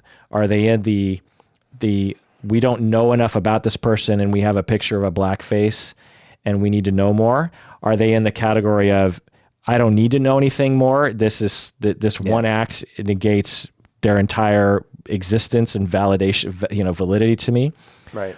Or was it a systematic, long-term, Bill Cosby, decades-long atrocity, and they've been beyond the line for years, and still deny it. Right. So there just needs to be different categories. Yeah. So let me go into some other things here in terms of my notes, because I feel like I spent enough time on these. I always want to get to all my little dumb points here. In terms of intent, I have a little analogy, and Berto, you tell me if this is dumb, because it might be, but I don't know. I find it to be analogous to, well, hey, I didn't intend on it hurting anybody. So say someone breaks into my house and I grab my AR-15, which I don't have. I don't have any guns, but if I say I did, I grab this AR-15 with, a huge clip of bullets, and I chase the burglar out of my house. And then as the burglar's running down the road, I just start spraying bullets down the street, right, potentially into people's homes. And I end up killing one of my neighbors. And then the police show up and there's a big investigation. They look at me and the neighbors are like, why did you do that? And I'm like, well, don't blame me. I didn't intend on shooting anyone. Is that an analogy? It's extreme, but I think I see where you're getting at, which is that the intent doesn't excuse the sort of the what do you call it? Negligence. Right. Yeah. To dress in blackface is a if you didn't know, right, which is understandable for many people, it's neglectful that you didn't find out. Yeah. So just because I didn't know I was going to kill any, because I was like, well, how was I supposed to know someone was in the line of fire at that exact time? How was I supposed to know? It's like, well, you're spraying bullets all over the neighborhood. The chance is there. You're going to dress up as another race of people. That should give you a little red flag of like, maybe I should ask someone about that. So let's look into some research here at the end here, Berto. Oh, sorry, one small point though. In your example, the one thing you do have going for you when you're using, say in this example, the gun, is you've lived as a human in the physical world for enough years that you do probably have an innate understanding about not the math of physics, but how sort of physics plays out. But I don't remember ever, maybe I just forgot, but I don't remember ever a class in high school or college where this point was made.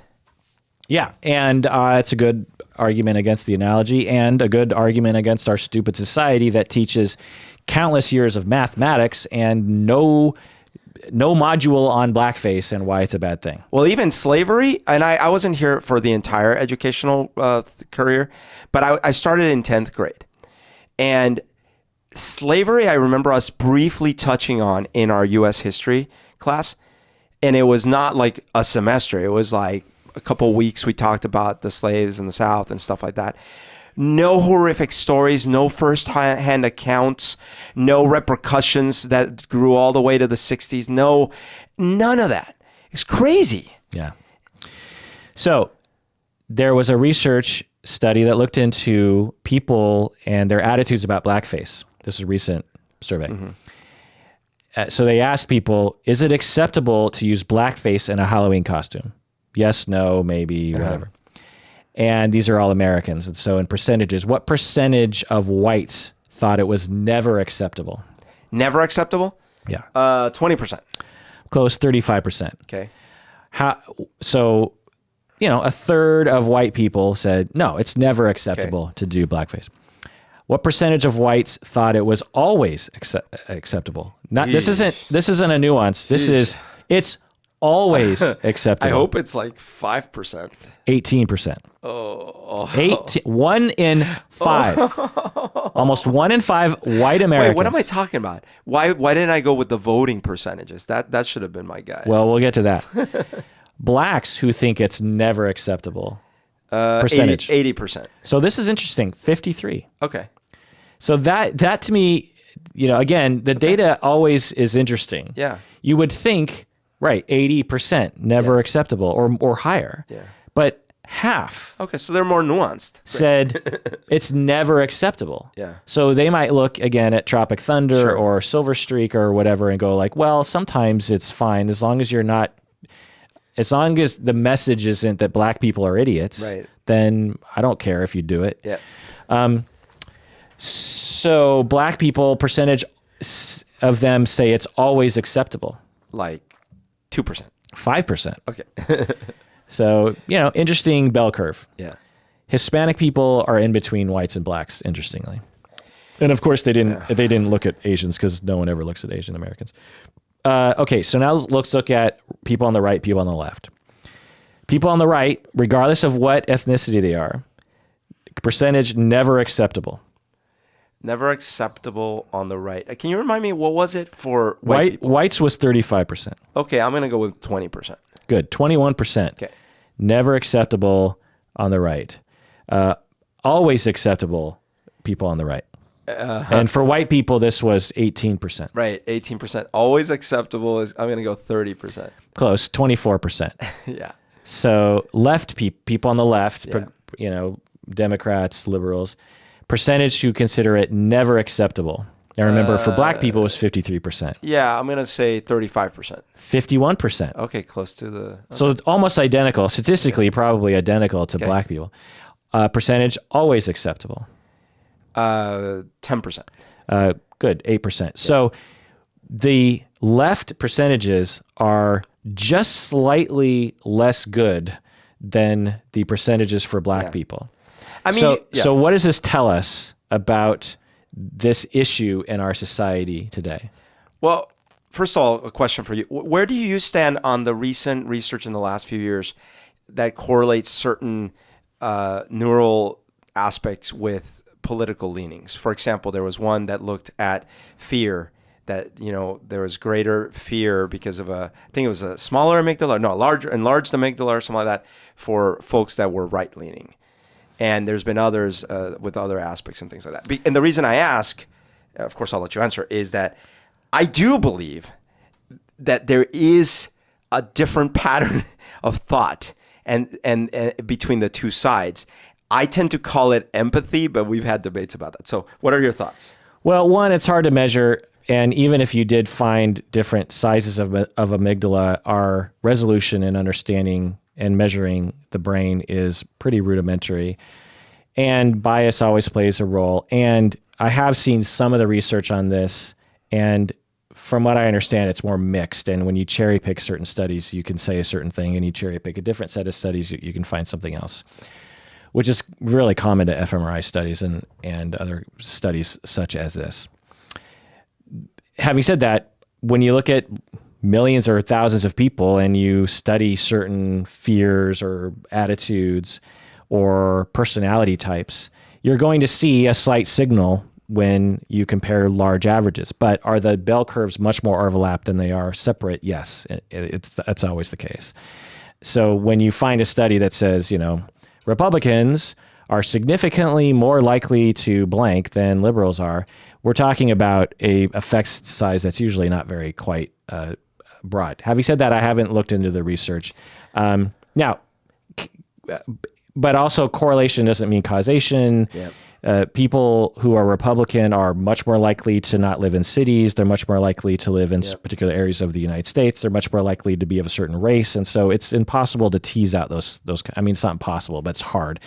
Anyway. I just find it telling that there are so many questions that if you gave me the question and told me that there was a survey done between people and between the left and the right, that I could come really close with the percentages. Things like how they feel about the environment, how they feel about other races, how they feel about immigration. But they weren't born with those ideas in their head. I'm not saying they were. They were propagandized to. But some people are more susceptible to that propaganda, and that could be genetic. And I have seen some wackadoo people on the left who believe in some wackadoo stuff. Yeah, I just actually feel like that, and this is awesome because the hate that I could get. But I feel that there is probably a portion of folks that, due to a combination of either lower IQ or other they've looked into that aspects. They've looked into that. They're more susceptible to simplistic propaganda.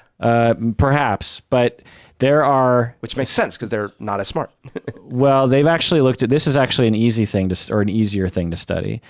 And what they found was actually counterintuitive, which is that when people are intelligent, they're actually not more likely to believe an intelligent thing, but they're more likely to be more I can't remember the exact findings, but it's along these lines, which is intelligent people, regardless of what they believe, are more able to defend themselves because they're smarter at defending themselves. Okay. So if they believe in something that we consider to be accurate, then they're really good at justifying it.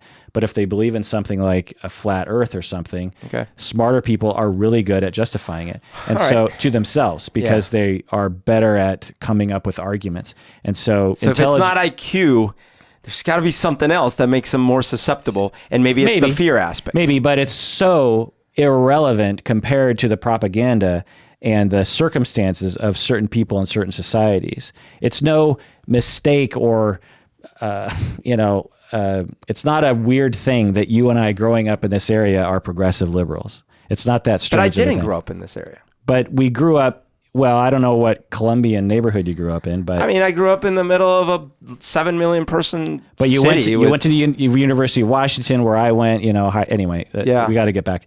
So the issue here is when we look at the statistics of research about people's attitudes based on demographics such as race and political leanings, what we find is that it's much less of a black and white thing because it's much more of a left and right thing. So the gestalt here is that lefties, regardless of what ethnicity they are, have almost the identical attitudes about, distribution wise about blackface as black people do. Right, as the afflicted class. Right. Whereas white people on the right are the most pro blackface people. Right. So being white has nothing to do with how you see things. Right. It has everything to do with the particular propaganda bubble that you live in. Sure. Or because it's funny. I was with you till your conclusion, because the propaganda bubble. I guess I am curious, and maybe there's just not an easy way to test that. Is that which comes first, the bubble or the propaganda? Because it is. Well, it's a system. It all works in conjunction with each other. Yeah, the propaganda produces people. So there's no chicken or egg. Due to historical factors in a particular society, in a particular bubble, there are things that develop within that bubble, such as language or any kind of attitude, that gets bounced around and produces the factors at which it continues to bounce around. Right. But you would expect, for example, I don't know, a lot less right-leaning people in this part of the world, for example. Right. But it's kind of, in and Seattleites aren't smarter or more Right. empathetic than anybody else, on average. And they've studied this. Okay, so let's say maybe it's not just genetic or anything like that. But there seems to be some combination of factors that lead some folk to feel like other people's feelings matter more. And those folk tend to end up being the left-leaning folk. We've made this argument. Just listen to a previous episode if you want to hear this whole argument. I mean, the stats I would love to be convinced by your data, Berto. But that you just showed one study in which it seems like the left-leaning folk in this case seem more empathetic. Yeah.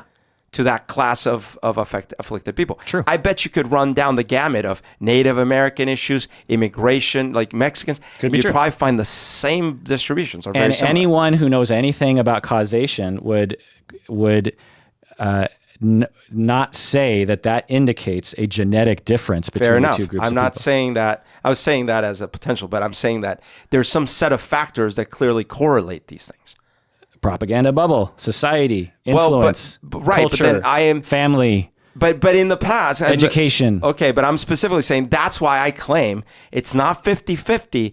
One side is better. Yeah. And so in this case... Yeah, the side that thinks that black or is sympathetic to black people about their attitudes about blackface is a better position. Right. But that we're on doesn't that mean side. that. That's why I don't we know think why it's you better. always have to go to some biological difference. I think this is actually similar, and I hate to say this. I don't hate to say it actually. I really love to say this, but I hate to make you feel bad about yourself. I don't want you to feel bad about yourself. Is that this is a very smaller example, but when the early Americans were otherizing the black people and making them look like they were not human, that was a way to justify their position. And people on the left will want to characterize people on the right as a particular way because it justifies our hatred or our attitudes or our ridicule or our mistreatment of people on the right. Now, they deserve to be told that they're dumb about certain things, but they don't deserve to be otherized the way that you're doing. Maybe. Well, if otherized, I guess you're right. I'm trying to find out, not in this podcast, but just trying to find out why it is that with some people it is impossible to see eye to eye with some of these critical things, and there might be either physical or at least lifelong I don't know entrenched impossibilities to it. Certainly. So, and that has nothing to do with political position. You can look at any political corner and find people like that. Like I said, all you got to do is go to a crystal shop and find someone who is more liberal than you and me, who has totally entrenched weird points of view that is completely impervious to evidence. Sure. So it has nothing to do with political leanings. It has to do perhaps with a personality trait, which is actually measurable. But those people are across all spectrum of political life. It doesn't, if you happen to be a liberal and you have magical thinking and anti-science leanings or conspiratorial leanings, then you're going to believe in leftist weird things. And if you're right, then you're going to be an Alex Jones person or something. You know what I mean? Well, but you're also sort of at the face of it, dismissing that there could be a grouping that we're not seeing. Like, for example, I'm not dismissing. I'm just saying I would love to be convinced by data, Berto. Okay. You're just making shit up in your head. And so... No. I'm observing that, for example, look, in general, the left tends to rally around specific issues that they care about, and they tend to eat each other up and be a lot more picky about factions. And in general, the right tends to rally about simplistic notions and tend to band together a hell of a lot more. And of course, that's to their advantage politically. Why is that? Is that just because one set of people happened to be in one pocket of the country? Well, that's a story that you're telling yourself, and you'll get people to agree with you. And I just don't know if that's accurate, that statement. And and you'd have to prove it to me empirically. Well, we saw it evidenced in the last election, right? Like one side was able to rally around someone they generally said they hated and things like that, but just like. But the question is why? So right. Why? So there's no one knows the answer to that question. It's too complex. We're talking about multiple factors. Right. But I think it's not just about which pocket you got socialized in. That's my thing. At least there's no evidence that that's the only reason. I never said it was just about the pocket. I said personality can absolutely play a role, but the personality traits, when they actually look at this, are distributed pretty evenly across different points of view politically. There are plenty of liberals who you would agree with entirely that have extremely problematic personalities and are not following the scientific rigor that you would like people to follow. Sure. So, I always get emails from people. It's like, I can't believe you're like doing a balance, blah, blah. I'm not saying I'm a progressive. I'm as left as they come. But if we're going to move our society forward, otherizing the others is not going to help. It just drives the divide between everybody. I know Republicans who I love deeply, who I think are misinformed, but if I'm going to inform them, ridiculing them and otherizing them and making them look subhuman or their amygdala is problematic, then I don't think that's just really going to help. And scientifically, it's actually not accurate. Well, we don't know, right? Like there is a study. I think I've looked into it more than you have, and I think if I looked into it a deep dive, I suspect I would further find that what I said was accurate, which is that the resolution is low, the questions are hard to answer, and the findings we do have are mixed, and even if there was a signal, it's small. Okay, so then I guess the last thing I'll say is that I still find it very useful that you could see one variable about a person, which is you could ask them, hey, are you left-leaning or right-leaning? And based on that one variable, you could predict so many things. Yeah, absolutely. And that's where I say there's probably fire under that smoke. Okay, whatever that means. Well, that means that there's got to be an interesting reason why that one variable is so predictive. Why are you so against the notion that society shapes people's attitudes? No, I'm not, and I know that it does.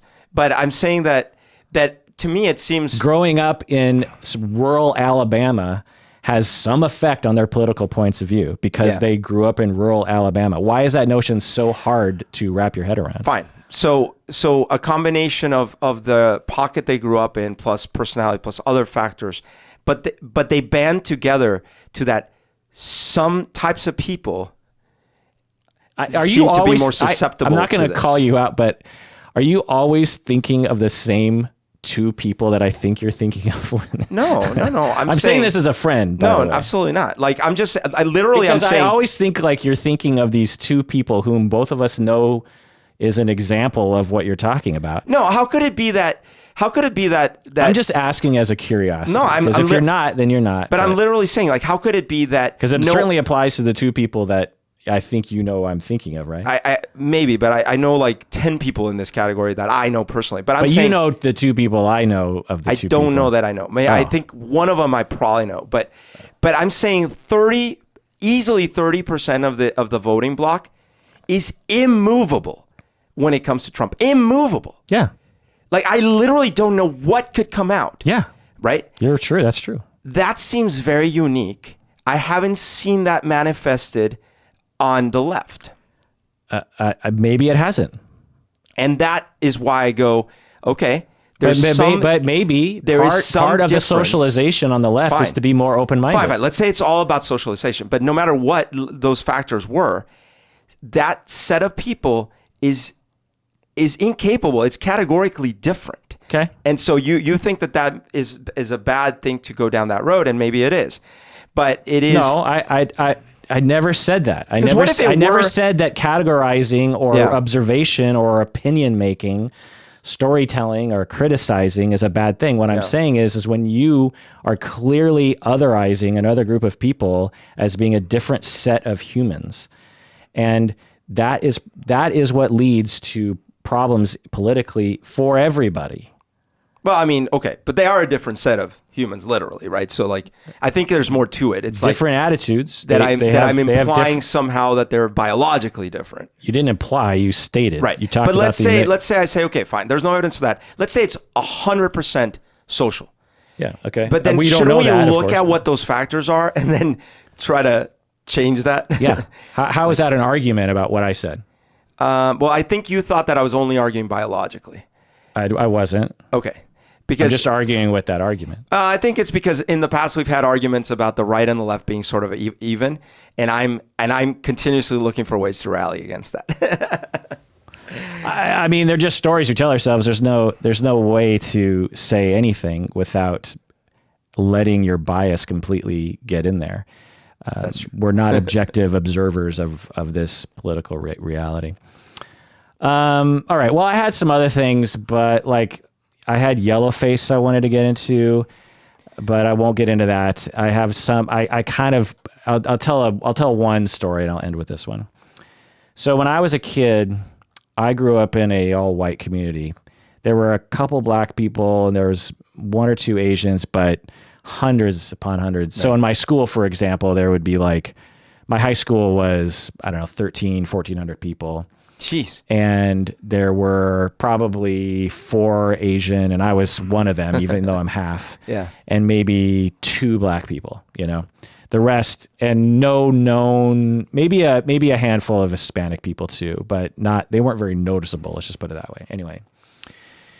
So that was the context I grew up in, and me being half Japanese was really exotic. It was just extremely odd to people. And it was a frequent thing of focus. Do you know karate? Yeah, very much so, karate. In fact, I'm glad you brought that up because it brings into this issue. Is at a certain point when I started to get older and started to hang out with guys that I didn't know that well. I knew them well enough, but I didn't know them that well. You know, anyway, there was this one night I was spending the night at a friend's house, and we're all in our sleeping bags. There was like 10 of us, and it was sort of the cool kids too. I remember that. It was like I was sort of going up the ladder a little bit. And we were all kind of making fun of each other. And at one point, one of the funny guys starts in the darkness, says, da, da, da, da, da, da, da, da. Oh no. And then there's giggles. Yeah. And so I'm at this Y in the road. Yeah. I'm like, that's fucking what? Like, would you like to take this outside? Because that's racist. Why are you making fun of, like, make fun of my nose or I don't know, make fun of the way I walk or talk, but why are you making fun of my heritage, you fucking white assholes? Right. That's what I wanted to say. Uh-huh. But where would that get me in the moment? No one's going to relate. They're not going to understand. Ooh, sensitive. Right. It'll just get worse. Right. So my cat's woken up from her nap and she's woke. Busy. Yeah. And so I decided to go along with it. You know, you tell about stories about going along with Colombian stereotyping as well. You had a teacher who would frequently comment about you being a drug dealer, a fucking teacher. Yeah. And so I just went along with it, even though I didn't feel good about it, and would laugh. And then it evolved. The joke evolved into, we had this thing in high school where we would mess up words with different sounds. So instead of saying maybe, we would say like shmaybe. Like shashwashisha. Yeah. Well, that's more, well, anyway, just things like that. And it was more just like a silly way of talking that, and eventually like the words would replace the original words. But anyway, so then eventually it was like, licka-licka-ling-ling, luck-luck shway, or something like it. And this evolved over months. Yeah. Which I completely bought into. Metastasized. Right. So this is just one example of what I was dealing with. So when I ran for student body vice president or something, right?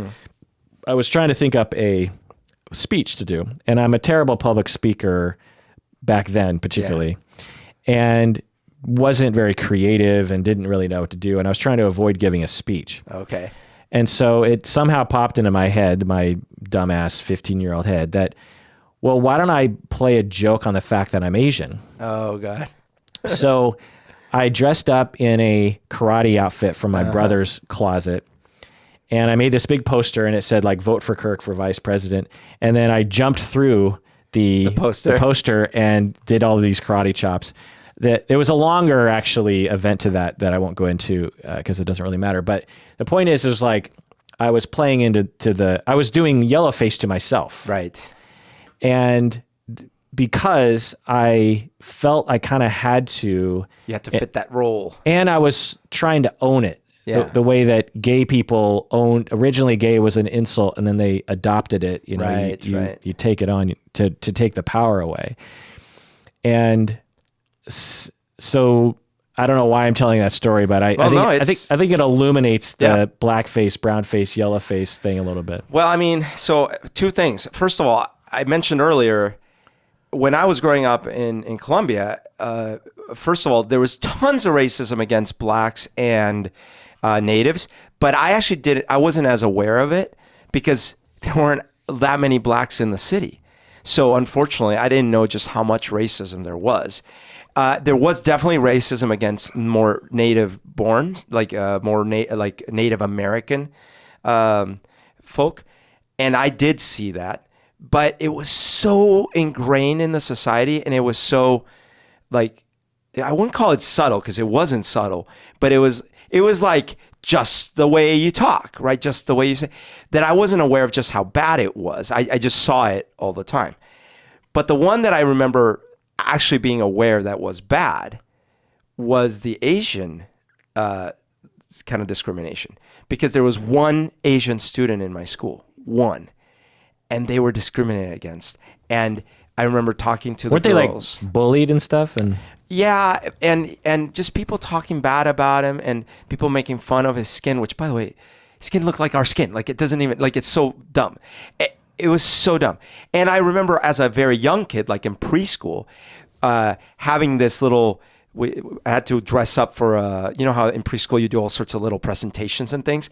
We had one where everyone was dressed in Chinese outfits, and it was like really bad, like painted slanty eyes and the big long ponytail, you know, like braided tail. So as an asterisk to what you're saying, it's bad because if there were Asians watching this in Bogota, it's not just bad because he did it. It's bad because it is a stereotype and reminds them of other hurtful stereotypes. Absolutely. And we were saying the fake Chinese. I don't have perfect memories, but I actually have it was such a big event for me in my preschool life. You're probably going, stuff like that. Yeah. Or like we were singing a song. It was like chin chan, you know, like a song like that. And I have the memory of the event. And to me, it was a nice memory because my grandma was there and I was dressed up in my little costume. And it was all neat. But then stepping back, and I think there's a picture I have of it. And I'm like, oh, that's so sad, you know? Because, it wasn't like in a community of Asians and we're all sort of honoring the Asian tradition. There were no Asians there, not one. Yeah. And then I fast forward to when I moved up here, and my high school in Tacoma was super diverse. Tons, I think it was like probably 30% blacks, lots of Asians. All my friends became Asians. I really regret that I didn't become friends with black people in my high school. I had sort of casual friends in classes and in the sports that I did, but I actually didn't like befriend black people, and I'm really sad about it. I don't know why that happened because I didn't have any negative feelings towards them or anything like that. I just think that the opportunity for some reason didn't present itself, and I wish it had.